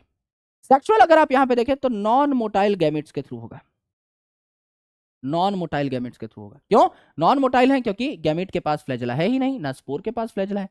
तो स्पोर भी आपका कैसा था? नॉन मोटाइल था, और आपका गैमेट भी कैसा है? आपका नॉन मोटाइल है, correct.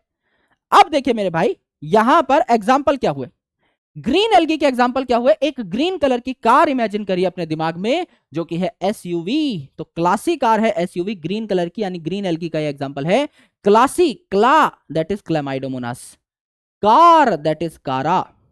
SUV, S for Spirogyra filamentous, U for Ulothrix filamentous, V for Volvox colonial, classy car SUV. दूसरी इंपॉर्टेंट चीज, ब्राउन एल्गी। ब्राउन एल्गी का एग्जांपल है सेल्फ डिफेंस। एस का मतलब है सार्गासम, ई का मतलब है एक्टोकार्पस, है ना। थोड़ा हल्का सा ब्रांच्ड होता है, हल्का सा ब्रांच्ड, है ना। तो बहुत लो लेवल का स्ट्रक्चर भी हो सकता है यहां पर ब्राउन एल्गी में, दैट इज एक्टोकार्पस, है ना। और बहुत हाई लेवल का स्ट्रक्चर भी हो सकता है प्रोफ्यूजली ब्रांच्ड, जैसे कि आपका केल्प 100 मीटर्स तक का, वो भी आपको यहां पर देखने को मिला था। तो आपका सेल्फ में एस का मतलब सार्गासम, ई का मतलब एक्टोकार्पस, एल का मतलब लैमिनेरिया, एफ का मतलब फ्यूकस, डी का मतलब डिक्टियोटा। 5 एग्जांपल देखने को मिले। रेड एल्गी में पीजी जेलिडियम और ग्रेसिलेरिया, जो कि क्या बना रहे थे? अगार बना रहे थे। और पॉलीसाइफोनिया और पोरफायरा, ये आपको देखने को मिले। पीजी आपको देखने को मिला रेड एल्गी। तो green algae classy, car SUV, Chlamydomonas, Chara, Spirogyra, Ulothrix, Volvox. Then self defence, यहां पर हो जाएगा आपका Sargassum, Ectocarpus, Laminaria, Fucus and Dictyota. And then PG, GG का मतलब जेलिडियम एंड ग्रेसिलेरिया, पीपी का मतलब है पोरफायरा और पॉलीसाइफोनिया। कुछ एक्स्ट्रा पॉइंट आपको बता देता हूं। यहां पर मैंने बताया ग्रीन एल्गी में मेन फूड कैसे स्टोर होता है? स्टार्च की फॉर्मेट में, और कुछ फूड स्टोर हो सकता है ऑयल की फॉर्मेट में, ऑयल ड्रॉपलेट्स की फॉर्मेट में।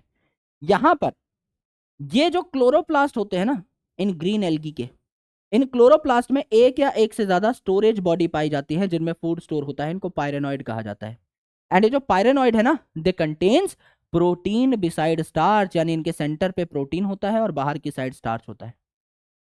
तो सेंटर पे प्रोटीन है, बाहर की साइड स्टार्च आपका स्टोर होता है। तो कोई पूछे कि पायरेनॉइड में क्या होता है? प्रोटीन और स्टार्च दोनों, सेंटर पे प्रोटीन, बाहर की साइड स्टार्च, ये आपको देखने को मिला। दूसरी इंपॉर्टेंट चीज, ये जो आपका फायोफाइसी है यानी ब्राउन एल्गी है, इसमें जो फर्टिलाइजेशन है, आइसोगैमस, एनाइसोगैमस, ऊगैमस रिप्रोडक्शन हो सकती है। जो फर्टिलाइजेशन है ये वाटर में भी हो सकती है। मेल गैमेट और फीमेल गैमेट आपका वाटर में रिलीज कर दिया तो आपकी बढ़िया तरीके से रिप्रोडक्शन हो जाएगी।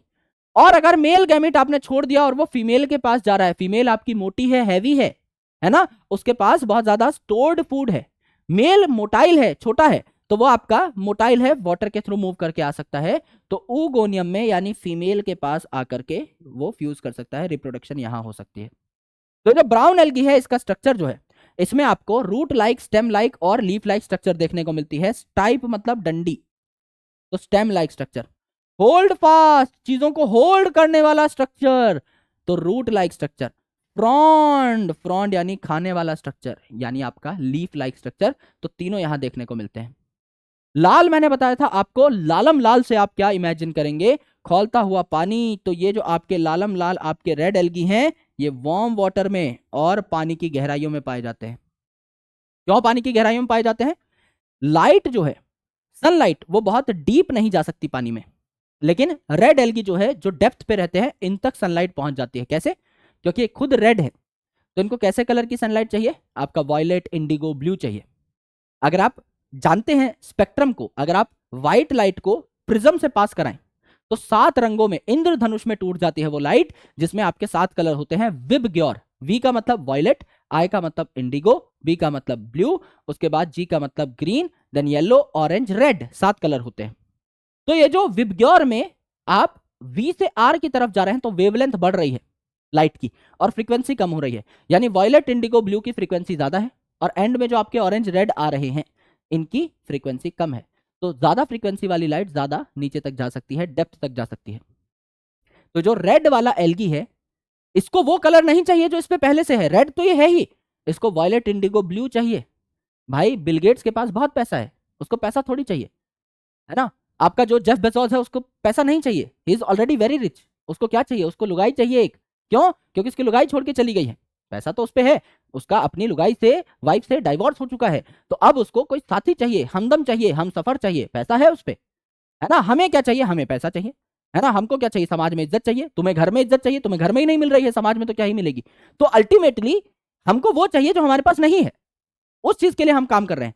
सो अल्टीमेटली यहां पर अगर आप देखें तो रेड वाले के पास रेड कलर तो है ही, इसको वॉयलेट, इंडिगो, ब्लू चाहिए जिसकी फ्रीक्वेंसी ज्यादा है, नीचे तक जा सकता है, तो रेड एल्गी नीचे तक रह सकता है ना? तो ये आपका डेप्थ में रह सकता है। तो ये यूजुअली मल्टी सेल्यूलर होते हैं। क्यों? क्योंकि सबसे कॉम्प्लेक्स है, ग्रीन, ब्लू, रेड सबसे कॉम्प्लेक्स है, तो ये मल्टी सेल्यूलर है और इनमें फर्टिलाइजेशन के बाद के इवेंट्स भी सबसे कॉम्प्लेक्स हैं। तो आपसे कोई पूछे कि ज्यादातर कौन से मल्टी सेल्यूलर एल्गी होते हैं और पोस्ट फर्टिलाइजेशन इवेंट किन में सबसे ज्यादा एडवांस है, एडवांस एल्गी की बात हो रही है, तो बात ही खत्म हो जाएगी, that is going to be your red algae. यहां तक की बात आपको समझ में आनी चाहिए, यहां तक हमारी एल्गी की वार्तालाप हो चुकी है। अब हम बात करते हैं ब्रायोफाइट की।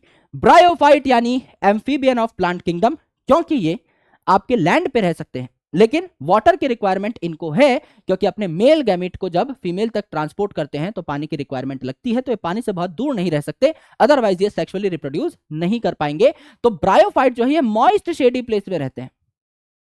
मॉइस्ट कह लो जहां पर पानी है, डैम्प कह लो जहां पर पानी है ना, ह्यूमिड कह लो जहां पर पानी है, और शेडी यानी कि छांव भी हो, यानी हिल के एरिया में, पहाड़ी एरिया में आपको देखने को मिलते हैं। इन्हें एम्फीबियन ऑफ प्लांट किंगडम कहा जाता है। रीजन आप अच्छे तरीके से जान चुके हैं। इनका जो थैलस है ये प्रोस्ट्रेट हो सकता है, यानी जमीन पे पड़ेला हो सकता है, या इरेक्ट हो सकता है, यानी जमीन से खड़ेला हो सकता है। तो पड़ा हुआ और खड़ा हुआ इसका क्या हो सकता है? आपका शावा शावा कर देंगे यहां पर, आपका यहां पर क्या हो जाएगा? इसका थैलस ऐसा हो जाएगा, या तो पड़ा हुआ या खड़ा हुआ। और इसके जो रूट लाइक स्ट्रक्चर है, असली रूट तो है नहीं, थैलॉइड बॉडी है, तो असली रूट तो है नहीं, तो यहां पर यूनिसेलुलर या मल्टी सेलुलर आपको राइजॉइड देखने को मिलते हैं। 2 तरीके के ब्रायोफाइट हैं आपके, लिवरवर्ट और मॉसिस। बताओ भैया यूनिसेलुलर किस में पाए जाएंगे राइजॉइड, और मल्टी सेलुलर और ब्रांच किस में पाए जाएंगे? सर आपने बताया था जो ज्यादा कॉम्प्लेक्स उसमें ज्यादा बढ़िया चीजें पाई जाएंगी, लिवरवर्ट और मॉसिस। मॉसिस का नाम बाद में आ रहा है, इसमें आपका ज्यादा कॉम्प्लेक्स चीजें पाई जाएंगी। तो मल्टी सेलुलर और ब्रांच राइजॉइड पाए जाएंगे मॉसिजी में, और आपका यूनिसेलुलर पाए जाएंगे आपके लिवरवर्ट में। बात ही खत्म। लॉजिक से चलोगे तो कम याद रखना पड़ेंगी चीजें, है ना? इकोनॉमिक इंपॉर्टेंस क्या है? सारी इकोनॉमिक इंपॉर्टेंस जो एनसीईआरटी में दी है सारी मौसी जी से रिलेटेड है। चाहे भैया ये खाना बनाते हो तो इनको खाने वाले कई सारे एनिमल्स और बर्ड्स हैं, ये भी मौसी जी को यानी मॉसिस को खाना प्रेफर करते हैं। दूसरी इंपॉर्टेंट चीज स्फेग्नम, जिसको पीट मॉस कहा जाता है। क्यों? क्योंकि इससे एक हमें स्ट्रक्चर मिलता है कॉल्ड पीट, जो कि ट्रांसशिपमेंट मटेरियल है। अगर आप लिविंग मटेरियल को एक जगह से दूसरी जगह भेज रहे हो तो इसके पीट की कोटिंग आप देते हो, जिससे कि ये वाटर एब्जॉर्बेंट है, ये पानी जो है लिविंग मटेरियल तक ना जाने दे, लिविंग मटेरियल आपका खराब ना हो, उसको एक जगह से दूसरी जगह पहुंचाया जा सके। तो शिपमेंट मटेरियल है, एक जगह से दूसरी जगह किसी चीज को ले जा रहे हो तो पीट की कवरिंग करके ले जाओगे तो मजा आएगा, राइट? तो स्फेग्नम जो है इसे पीट मॉस कहा जाता है। पहले इसको एज अ फ्यूल इस्तेमाल किया जाता था, पर एज अ फ्यूल ये बहुत एफिशिएंट नहीं निकला, तो अल्टीमेटली इसको पीट के तौर पे इस्तेमाल किया जाने लगा। एंड प्लांट सक्सेशन, जब दुनिया में पत्थर ही पत्थर थे, कोई प्लांट नहीं था, तो सबसे पहले उन पत्थरों पर आकर के बैठे लाइकन, और लाइकन में कौन है आपका फंगस और एल्गी, यानी सबसे पहले जो प्लांट आया दैट इज एल्गी, है ना, आपका फंगस के साथ मिल करके लाइकन की फॉर्मेट में, और लाइकन ने पत्थरों के ऊपर कुछ एसिड सिक्रीट किए और उसे धीरे धीरे तोड़ तोड़ के काट काट के मिट्टी में कन्वर्ट कर डाला। अब ये मिट्टी बारिश के पानी के साथ बह ना जाए, इसीलिए इस मिट्टी को सही जगह पर रोक के रखना बहुत इंपॉर्टेंट है। तो यहां पर आए आपके छोटे छोटे ब्रायोफाइट, जिन्होंने मिट्टी के ऊपर एक डेंस मैट बना लिया, एक आपका कालीन भैया बना लिया यहां पर, जिससे कि आपकी मिट्टी बहे ना। तो आपकी मिट्टी को रोकने के लिए, है ना, प्लांट सक्सेशन, पहली बात तो सबसे इंपॉर्टेंट प्लांट जो आया, अकेला जो आया, ये आपका ब्रायोफाइट आया, इसके बाद टेरिडोफाइट आए, फिर जिम्नोस्पर्म एंजियोस्पर्म आया और पूरा जंगल बन गया एक जगह पर। पहले जंगल नहीं था, पहले सिर्फ पत्थर पड़े हुए थे। तो यहां पर प्लांट सक्सेशन में as well as soil erosion को प्रिवेंट करने में किसका रोल आया, ब्रायोफाइट का। टेरिडोफाइट भी ये काम कर सकते हैं। ब्रायोफाइट के जस्ट बाद कौन आते हैं, टेरिडोफाइट आते हैं। तो अगर आप देखें तो इन ब्रायोफाइट में जनरल सेक्सुअल रिप्रोडक्शन की साइकिल क्या है, what is the general sexual reproduction, let's try to understand that.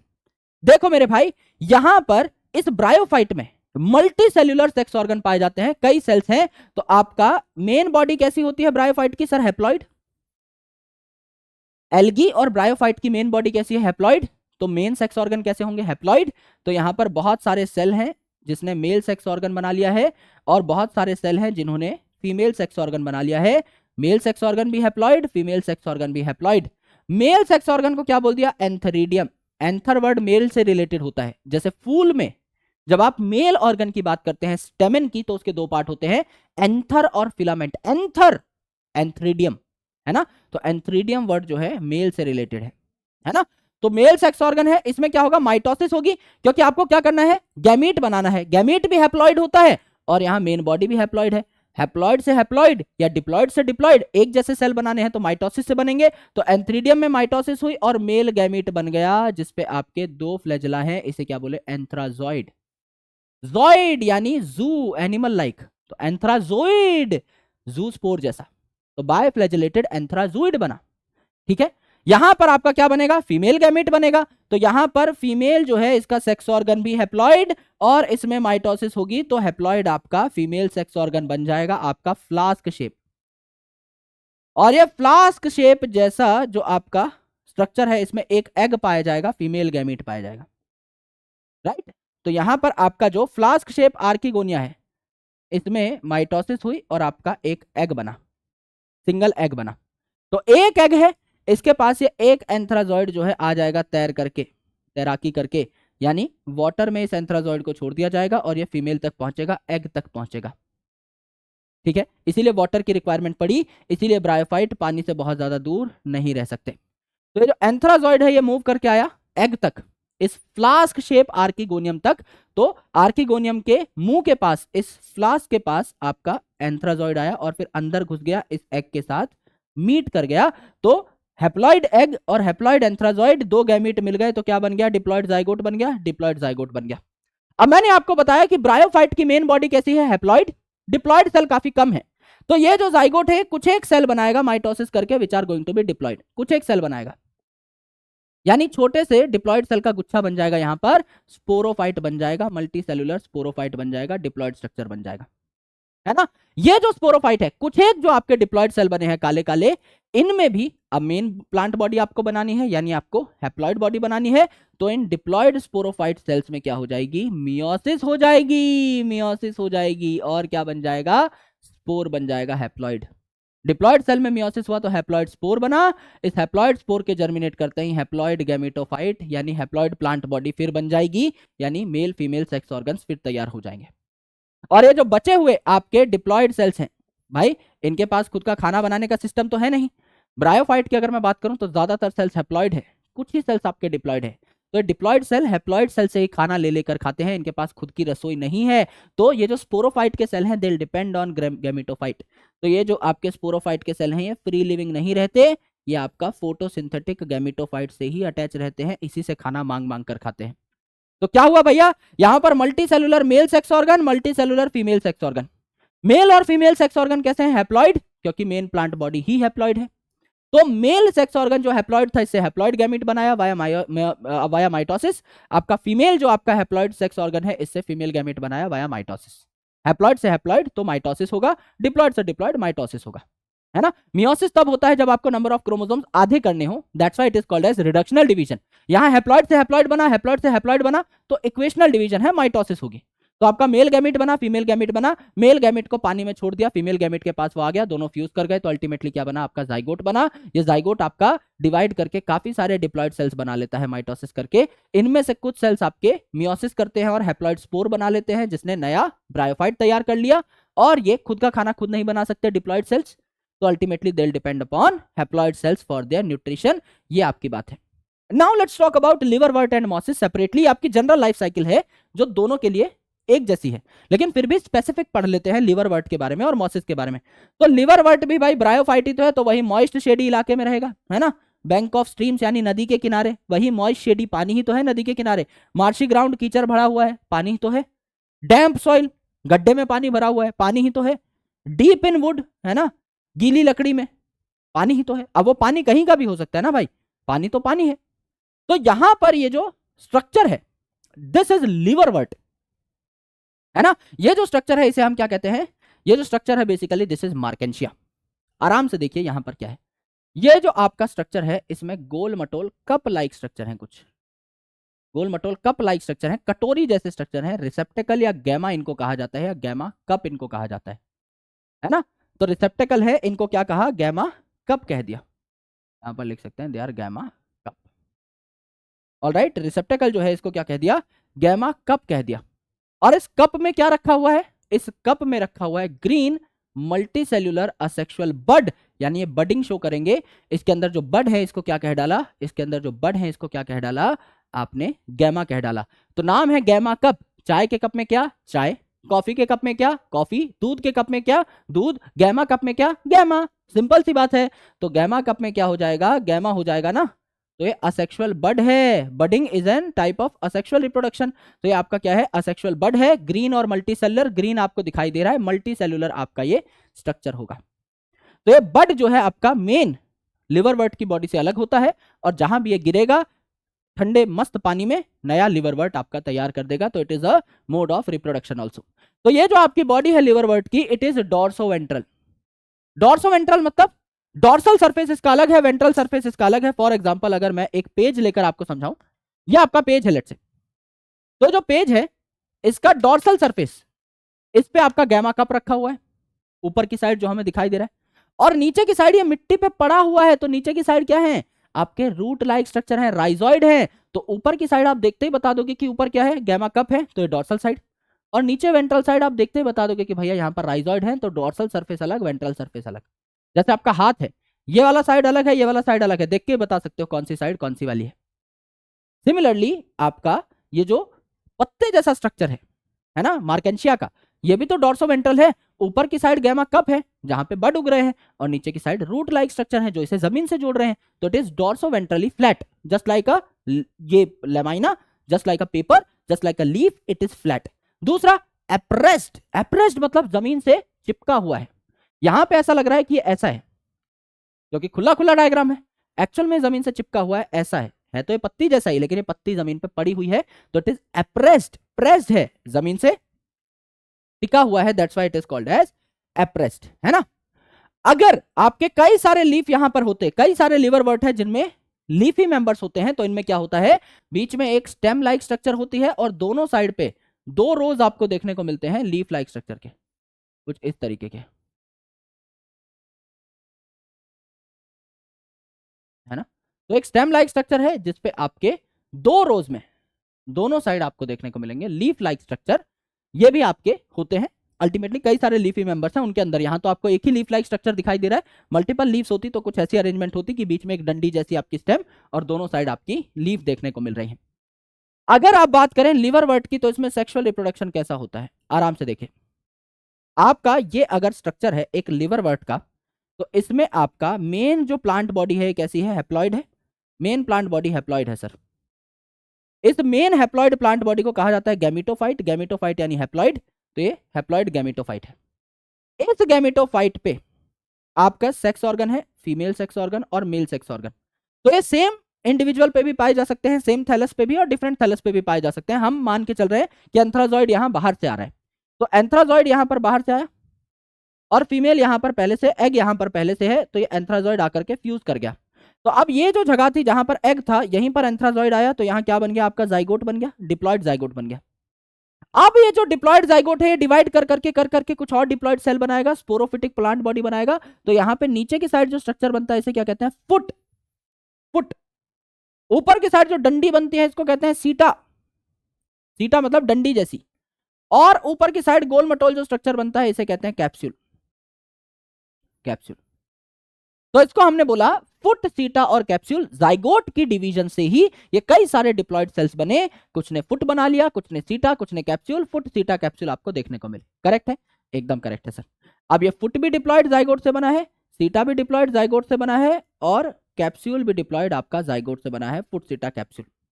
अब ये जो कैप्सूल है डिप्लॉइड है, तो इसमें मियोसिस होगी, तो क्या हो जाएगा, हैप्लॉइड स्पोर बन जाएंगे। और हैप्लॉइड स्पोर जब जर्मिनेट करेंगे तो आपका फिर से क्या बन जाएगा, हैप्लॉइड प्लांट बॉडी बन जाएगी, गैमेटोफाइट बन जाएगा। ये स्पोर आपका जर्मिनेट करके फिर से क्या बना देगा, हैप्लॉइड प्लांट बॉडी बना देगा। ये आपकी लाइफ साइकिल हो जाएगी। This is going to be your life cycle. इस तरीके से आपका काम यहां पर होगा। तो कोई पूछता है मियोसिस कहां हुई, कैप्सूल में। डिप्लॉइड स्ट्रक्चर का नाम बताइए, फुट, सीटा, कैप्सूल, सब जाइगोट से बने हैं, तो डिप्लॉइड। ये जो पत्ती जैसा स्ट्रक्चर है, जो मेन प्लांट बॉडी है जो फोटोसिंथेसिस कर पाएगी, दैट इज हैप्लॉइड, राइट। तो आपका ये पिंक कलर का, ये सॉरी ब्लू कलर का जो स्ट्रक्चर है दिस इज डिप्लॉइड, और ये जो नीचे हरा स्ट्रक्चर है इसको हम कहते हैं हैप्लॉइड। ये गैमेटोफाइट, ये स्पोरोफाइट। अगर आप ब्रायोफाइट की बात करें तो दिस गैमेटोफाइट इज डोमिनेंट, तो इसमें पत्ते जैसे स्ट्रक्चर है, खाना बनाएगा। ये जो स्काई ब्लू कलर का स्ट्रक्चर है खाना नहीं बना पाएगा, it is attached by a foot to gametophyte, इसी से खाना छीन छीन कर खाएगा। तो इट इज नॉन फोटोसिंथेटिक, ये जो पार्ट मैंने बनाया। एंड ये जो नीचे हरा हरा पार्ट है दिस इज फोटोसिंथेटिक। करेक्ट। दूसरी इंपॉर्टेंट चीज है हमारी मौसी जी, मौसी जी को प्रणाम कर देते हैं। तो यहां आपका जो गैमेटोफाइट है, हैप्लॉइड स्टेज जो है, इसमें दो आपकी फर्दर सब स्टेजेस हैं। पहले को हमने बोला प्रोटोनेमा, है ना। और प्रोटोनेमा में भी हमने क्या कहा, सबसे पहले जो प्रोटोनेमा बना इट इज प्राइमरी प्रोटोनेमा, बाद में जो प्रोटोनेमा बना वो सेकेंडरी प्रोटोनेमा। तो पहली स्टेज होती है आपकी प्रोटोनेमा, और दूसरी होती है आपकी लीफी स्टेज, जहां पे लीफ लाइक स्ट्रक्चर पाए जाते हैं। तो प्रोटोनेमा, प्रोटो प्रिमिटिव, और फिर लीफ लाइक स्टेज जहां पे सेक्स ऑर्गन्स पाए जाएंगे। तो यहां पर मौसी जी जो है लिवर वर्ट के बाद में आ रही हैं, तो मौसी जी का जो स्पोर डिस्पर्सल मैकेनिज्म है और आपका जो यहां पर थैलस है ये ज्यादा इलेबोरेट होगा, स्पोरोफाइट जो है ज्यादा इलेबोरेट होगा। यानी मौसी जी का स्ट्रक्चर लिवर वर्ट से ज्यादा इलेबोरेट होगा, ज्यादा बेटर होगा। यस, क्योंकि इट इज फार बेटर, इसीलिए इसको बाद में पढ़ा जा रहा है। तो यहां पर देखिए आपका जो मौसी जी का स्ट्रक्चर बनेगा, ये कैसे बनेगा, आपका एक स्पोर है, ये जर्मिनेट करके आपका हैप्लॉइड प्लांट बॉडी बनाता है। तो एक हैप्लॉइड स्पोर है, जब ये हैप्लॉइड स्पोर नया नया जर्मिनेट किया तो इसने एक जमीन पर रेंगने वाला स्ट्रक्चर बनाया। स्टार्टिंग में ही मैंने आपको बताया था ब्रायोफाइट का स्ट्रक्चर पड़ा भी हो सकता है, खड़ा भी हो सकता है। जैसे ये जो पत्ते जैसा स्ट्रक्चर है पड़ा हुआ है जमीन पे, रेंग रहा है, ऐसे ये जो बेल जैसा स्ट्रक्चर है रेंग रहा है, इसको हमने कहा प्राइमरी प्रोटोनेमा। नया नया प्रोटोनेमा बना है प्राइमरी प्रोटोनेमा। तो ये फिलामेंटस है, इसमें छोटे छोटे मैंने ऐसे डिवीजन कर रखे हैं, तो इट इज फिलामेंटस, है ना। ब्रांच्ड है, ये जो पॉइंट है इससे ब्रांचिंग हो रही है, फिलामेंटस है, ब्रांच्ड है, और हरे कलर का है, और क्रीपिंग है, जमीन पर रेंग रहा है। तो ये जमीन पर रेंग रहा है यानी क्रीपिंग है, ग्रीन है, हरे भरे कलर का, ब्रांच्ड है और फिलामेंटस है, यानी छोटे छोटे फ्रेगमेंट यहां बन रहे हैं। तो अगर ये फिलामेंटस है, ये अगर फ्रेगमेंट बना रहा है, तो क्या ये फ्रेगमेंटेशन से रिप्रोड्यूस करेगा, करेगा सर, बात खत्म। फिर क्या होता है आगे चल के, ये जो बेल है ये और ज्यादा ब्रांच हो जाती है, और इसमें आ जाते हैं लिटरल बर्ड्स। तो ये क्या हो जाती है, और ज्यादा ब्रांच हो जाती है, और इसमें आ जाते हैं इन ब्रांचिंग के बीच में क्या, लिटरल बर्ड्स। ये ऑरेंज कलर के जो मैंने दिखा रखे हैं, तो इनमें लिटरल बर्ड अगर देखने को मिला, तो अगर इनमें बड है तो क्या ये बडिंग भी शो करेंगे। यस, यहां सिर्फ आपका फ्रेगमेंटेशन हो रही थी क्योंकि फिलामेंटस स्ट्रक्चर था प्राइमरी प्रोटोनेमा में। यहां फिलामेंटस स्ट्रक्चर तो है ही, मोर ब्रांच्ड है, यानी यहां पर आपका मोर ब्रांच्ड है, तो इसमें बड भी है, तो क्या ये बडिंग शो करेगा, करेगा। इसमें फिलामेंट भी है, फ्रेगमेंट भी है, तो क्या ये फ्रेगमेंटेशन शो करेगा, बिल्कुल करेगा, राइट। तो सबसे पहले बना प्राइमरी प्रोटोनेमा, फिर मोर ब्रांच्ड सेकेंडरी प्रोटोनेमा जिसमें है लिटरल बड। अब ये लिटरल बड जो है इसमें बडिंग हो जाएगी, तो ये जो बडिंग है इससे आपका एक नया स्ट्रक्चर बनेगा। इस स्ट्रक्चर को हम लोग कहते हैं लीफी स्टेज, यानी ये बड जब ग्रो करेगा तो आपकी एक लीफी स्टेज बनेगी, है ना। यहां पर लिवर वर्ट में जो राइजोइड थे कैसे थे, यूनिसेलुलर। मौसी जी एडवांस हैं, तो मल्टी सेलुलर और ब्रांच राइजोइड बताए थे, तो मल्टी सेलुलर ब्रांच राइजोइड यहां पर बन जाएंगे, स्टेम जैसा स्ट्रक्चर बन जाएगा, और लीफी स्टेज है, लीफ लाइक स्ट्रक्चर बन जाएंगे, और इस लीफ लाइक स्ट्रक्चर के टिप पे पाए जाएंगे मेल और फीमेल सेक्स ऑर्गन्स, है ना, मेल और फीमेल सेक्स ऑर्गन। यहां सिर्फ असेक्सुअल रिप्रोडक्शन हो रही थी, यहां फ्रेगमेंटेशन हो रही थी, फिलामेंटस स्ट्रक्चर होने की वजह से यहां फ्रेगमेंटेशन हो रही थी और बडिंग हो रही थी।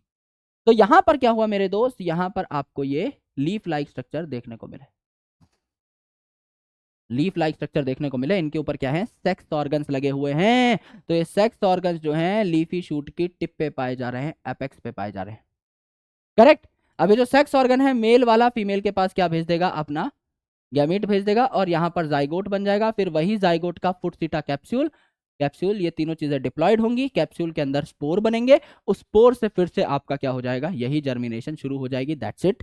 ये आपकी पूरी की पूरी लाइफ साइकिल है किसकी, आपकी मॉसिस की, मॉसी जी की। This is about complete bryophyte.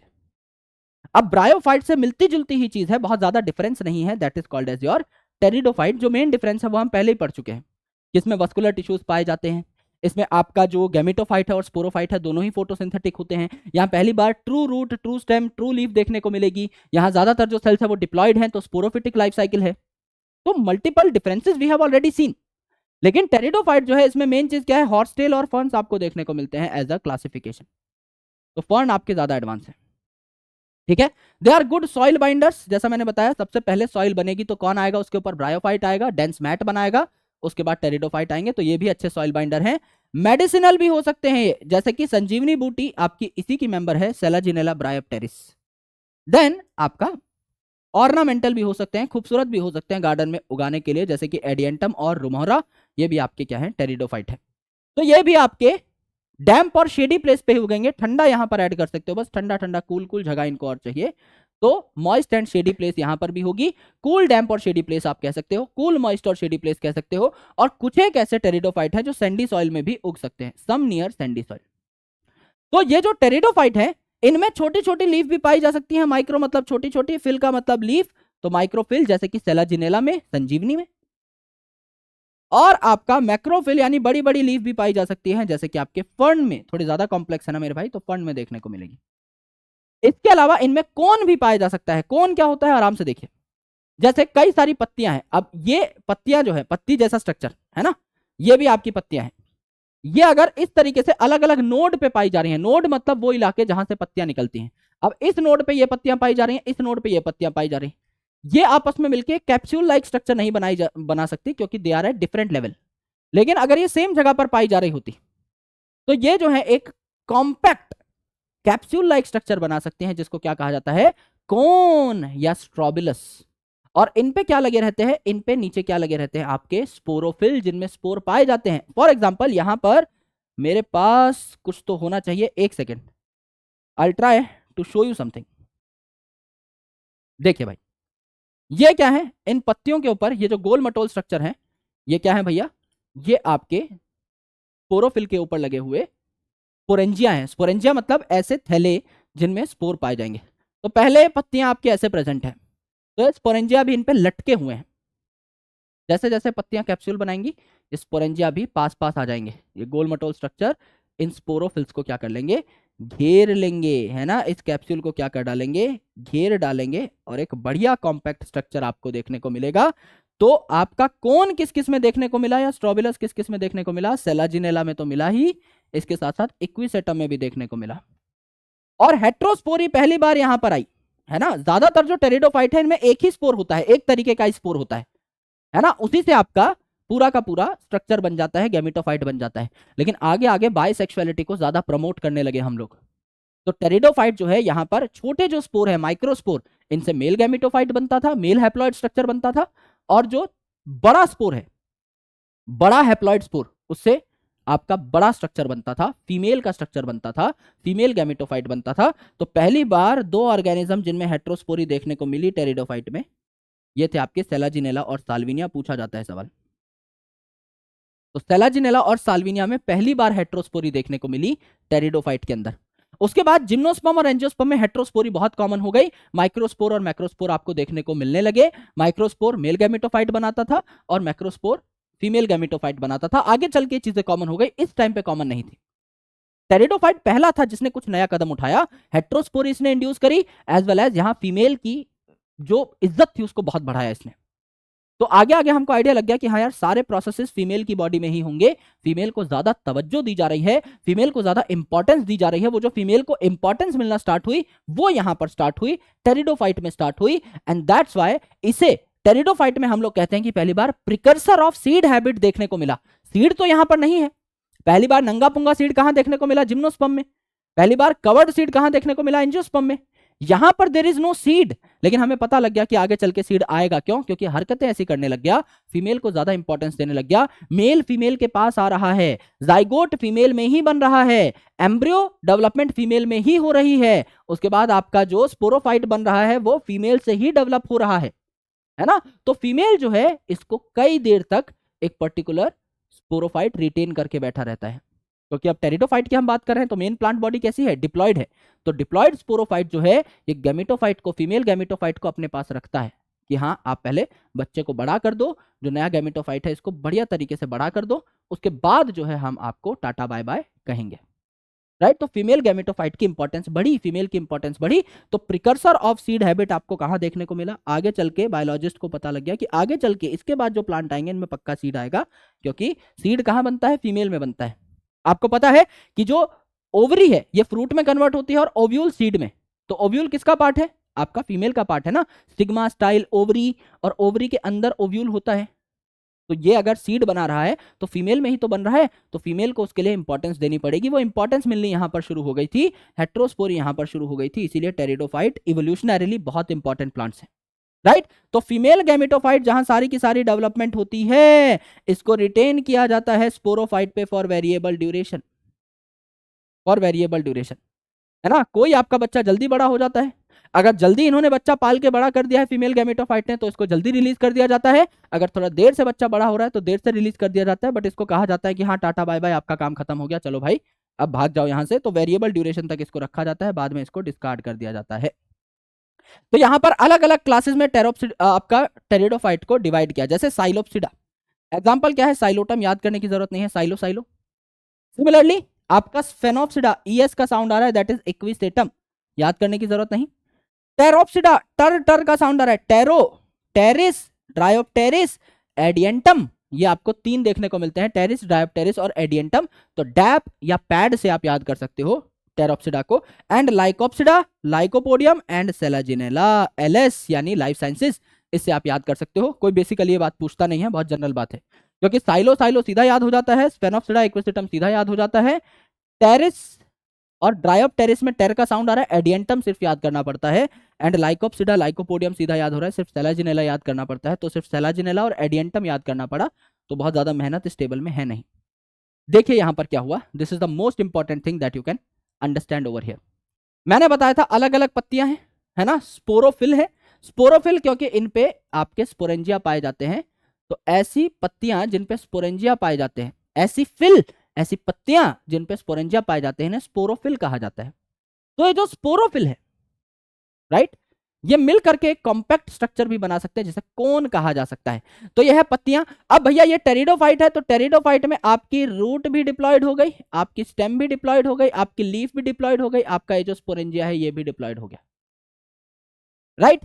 क्योंकि मेन प्लांट बॉडी यहां कैसी होती है? आपकी टेरिडोफाइट में डिप्लॉयड होती है, तो सारे पार्ट आपके डिप्लॉयड हो जाएंगे, स्पोरोफाइट आपका डिप्लॉयड हो जाएगा।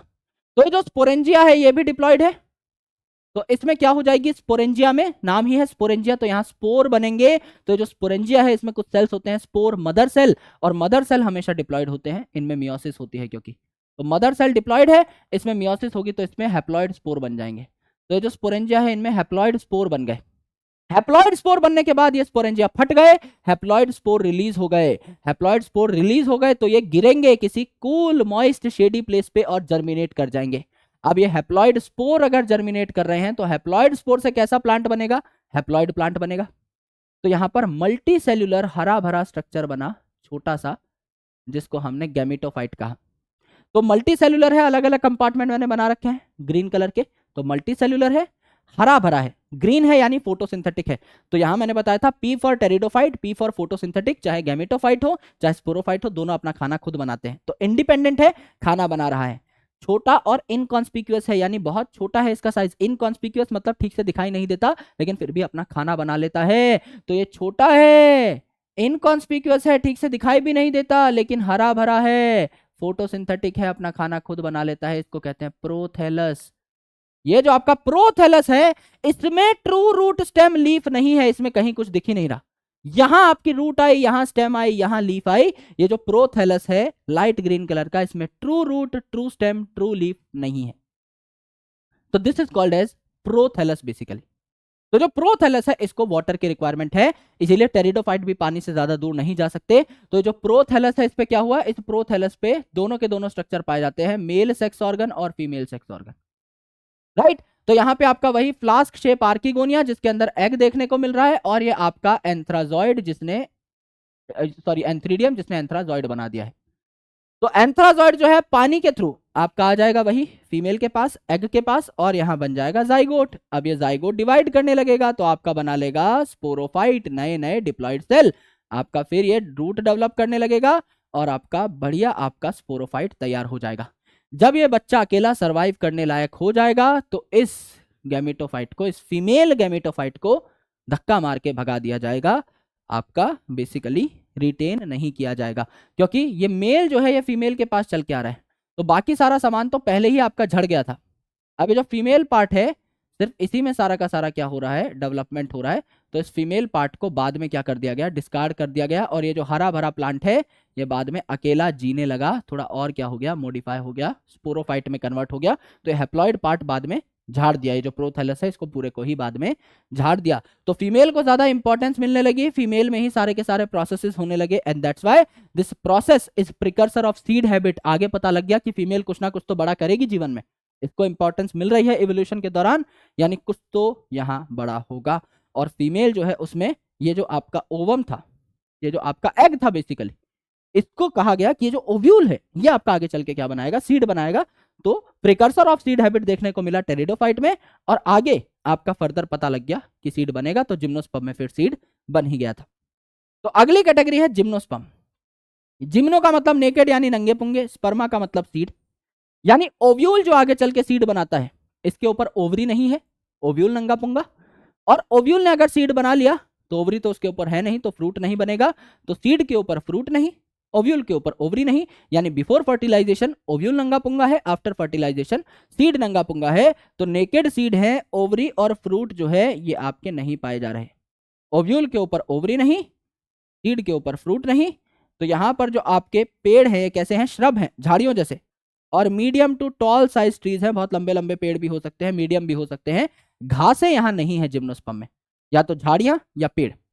अब ये जो पेड़ हैं इनमें से सबसे लंबा जो पेड़ है ना, ये है सिकोआ गाइगेंटिका। सिकोआ गाइगेंटिका नाम ही है गाइगेंटिका, गाइगेंट जायंट यानी आपका लंबा। तो ये सबसे टॉलेस्ट जिम्नोस्पर्म्स में से एक है सिकोया गाइगेंटिका, बहुत मोटा तना और बहुत लंबा पेड़, इसे जायंट रेडवुड ट्री भी कहा जाता है।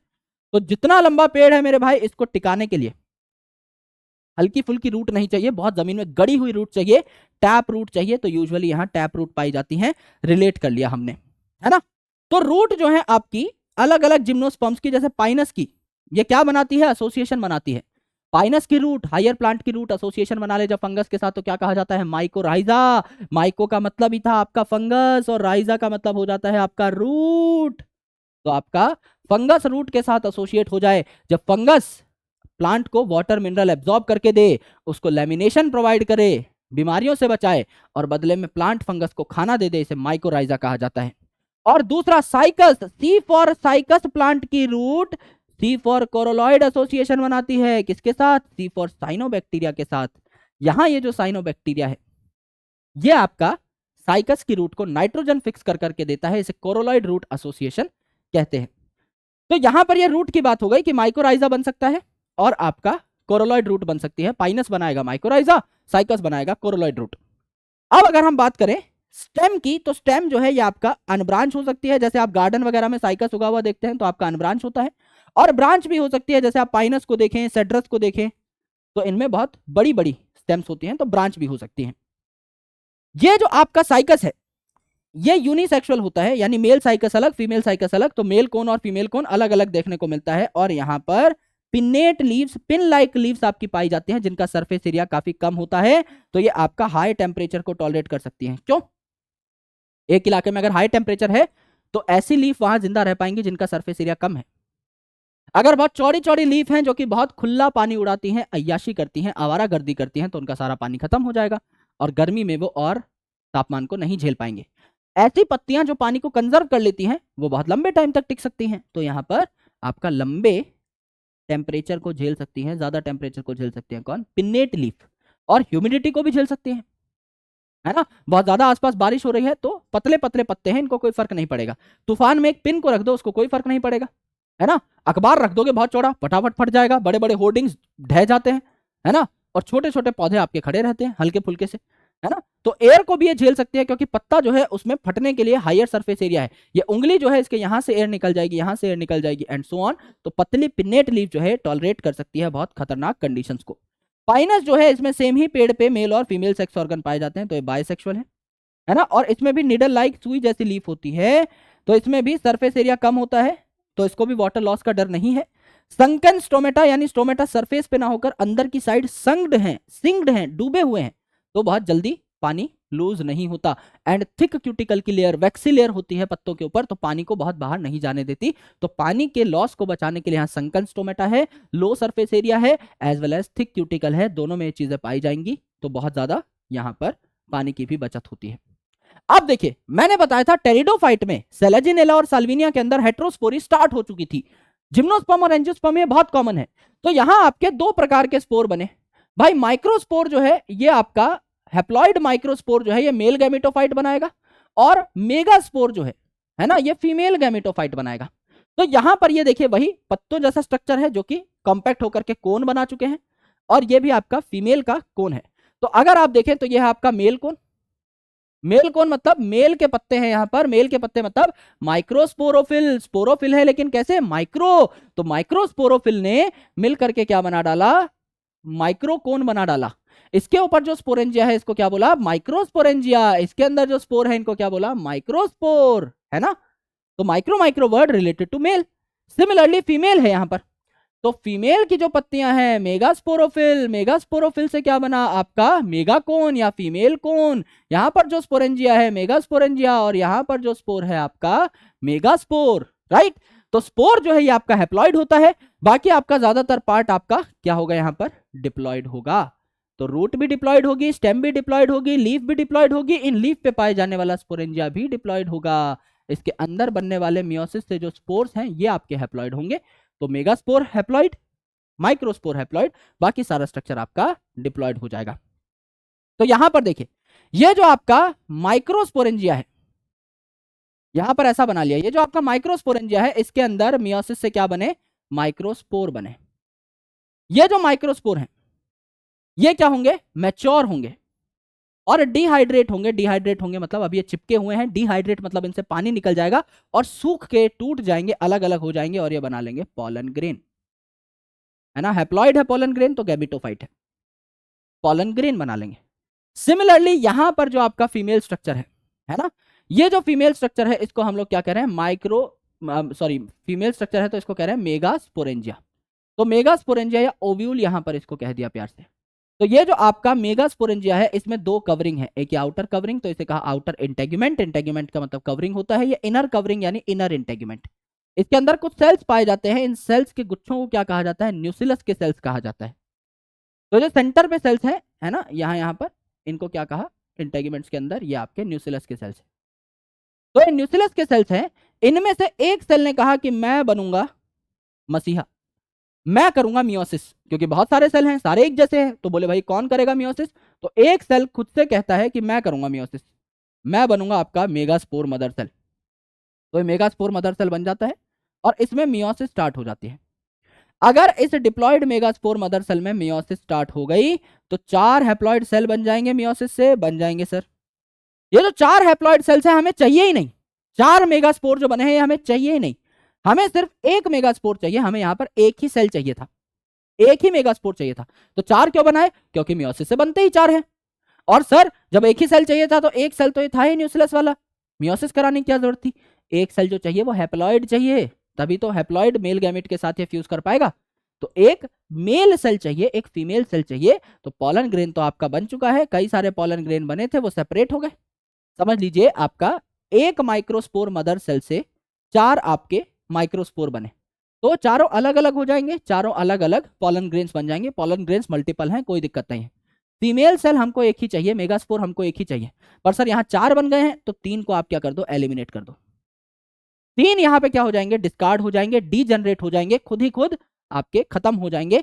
एक आपका बचेगा, इसे क्या कहते हैं, फंक्शनल मेगास्पोर। 4 मेगास्पोर बचे थे, इनमें से 3 डीजनरेट हो गए और आपका एक जो है यही आपका क्या करेगा, यही आपका फंक्शनल होगा। इसे क्या कहा जाता है, फंक्शनल मेगास्पोर कहा जाता है।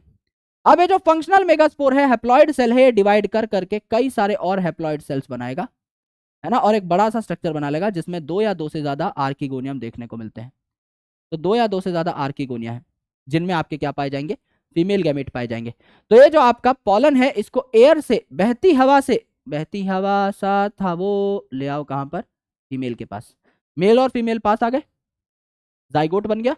जाइगोट जो है फर्दर एम्ब्रियो बना लेगा और आपका पूरा का पूरा डिप्लॉयड प्लांट तैयार हो जाएगा। This is your basically the life cycle of gymnosperm. तो यहाँ पे अगर आपको ये लाइफ साइकिल ठीक से अगर नहीं भी समझ में आई तो भी इट्स कंप्लीटली फाइन, बाकी सारी आपको समझ में आ गई होंगी। जिम्नोस्पर्म जो है इसकी लाइफ साइकिल इज मोर और लेस सिमिलर टू एंजियोस्पर्म। जैसे ये जो न्यूक्लियस के सेल्स हैं, इनर इंटेग्यूमेंट है, आउटर इंटेग्यूमेंट है, ये जो आपका माइक्रोस्पोर मदर सेल है, पॉलन ग्रेन है, ओव्यूल है, इन सब चीजों के बारे में आप डिस्कशन करते हैं कहां पर, एंजियोस्पर्म में भी लगभग सिमिलर सी आपकी लाइफ साइकिल है। तो यहां पर आपको देखने को मिला life cycle of gymnosperm, right. तो मेल गैमेट जो है ये फीमेल गैमेट के पास चला जाता है और जाइगोट बन जाता है, फिर फर्दर आपका क्या बन जाता है, एम्ब्रियो बन जाता है। और जिम्नोस्पर्म और एंजियोस्पर्म जो है इनमें मेन बॉडी कैसी है प्लांट की, डिप्लॉयड। तो हैप्लॉयड बॉडी जो है अपना खाना खुद नहीं बना सकती, डिप्लॉयड प्लांट बॉडी ही खुद का खाना स्वयं बना सकती है। यानी यहां पर मेन प्लांट बॉडी है स्पोरोफिटिक, तो लाइफ साइकिल है आपकी स्पोरोफिटिक। ये आपके कुछ इंपॉर्टेंट पीवाईक्यूज हैं। हरे कलर से मैंने आपका आंसर मार्क कर रखा है और पीले कलर से क्वेश्चन मार्क कर रखे हैं, सारे के सारे आपको यहां पर मिल जाएंगे पिछले 5-6 साल के, जिससे कि आपका रिवीजन बेहतर तरीके से हो सके। तो सर एंजियोस्पर्म नहीं पढ़ाया, एंजियोस्पर्म अगले सारे चैप्टर्स में एंजियोस्पर्म ही पढ़ेंगे। Morphology of flowering plants, flowering plants मतलब एंजियोस्पर्म्स, उनकी morphology. Anatomy of flowering plant यानी इंटरनल स्ट्रक्चर ऑफ आपका angiosperms, and then sexual reproduction of flowering plant यानी reproduction of angiosperms. 3 chapter dedicated हैं पूरे के पूरे एंजियोस्पर्म्स के लिए। जैसे बायोलॉजिकल क्लासिफिकेशन चैप्टर जब पढ़ा तो प्लांट किंगडम डिटेल में नहीं पढ़ी, क्यों, क्योंकि आज पढ़ने वाले थे। अब एंजियोस्पर्म डिटेल में नहीं पढ़ा क्योंकि आने वाले 3 चैप्टर में एंजियोस्पर्म ही पढ़ने वाले हैं और कुछ है ही नहीं। तो मॉर्फोलॉजी और एनाटॉमी आगे आने वाले जो 2 चैप्टर हैं स्पेसिफिकली झटपट जो आ जाएंगे आपका फटाफट जस्ट इसके बाद, ये आपके एंजियोस्पर्म से ही रिलेटेड है। दैट्स व्हाई एंजियोस्पर्म को यहां पर बहुत ज्यादा इंपॉर्टेंस नहीं दी गई है, एनसीईआरटी से भी उस पर्टिकुलर टॉपिक को हटा दिया गया है। So I hope you understood each and everything really really well। अगर मजा आ गया है चैप्टर पढ़ के, सारी की सारी लाइफ साइकिल अगर क्रैक हो गई, तो एक बार मैडीजी से या फिर आप एक बार एनसीईआरटी से इस पूरे चैप्टर को दोबारा पढ़ लीजिएगा। मैं गारंटी के साथ कह रहा हूं एक एक पॉइंट दिमाग में छप जाएगा, लेकिन ढील मत छोड़िएगा, देर मत करिएगा, फटाफट अपने इस प्रोसेस को खत्म कर लीजिए, बहुत ज्यादा मजा आपको आने वाला है। Alright, so thank you so much guys, bye bye, take care, lots of love, जय हिंद। मैं मिलता हूं आपसे अगले सेशन में, तब तक के लिए पढ़ाई करते रहिए और अपना ख्याल रखिए। Lots of love. मजा अगर आ गया तो Vipu sir OP in the comment section, और मैं मिलता हूं आपसे अगले सेशन में with a very wonderful chapter that is morphology of flowering plants. Thank you.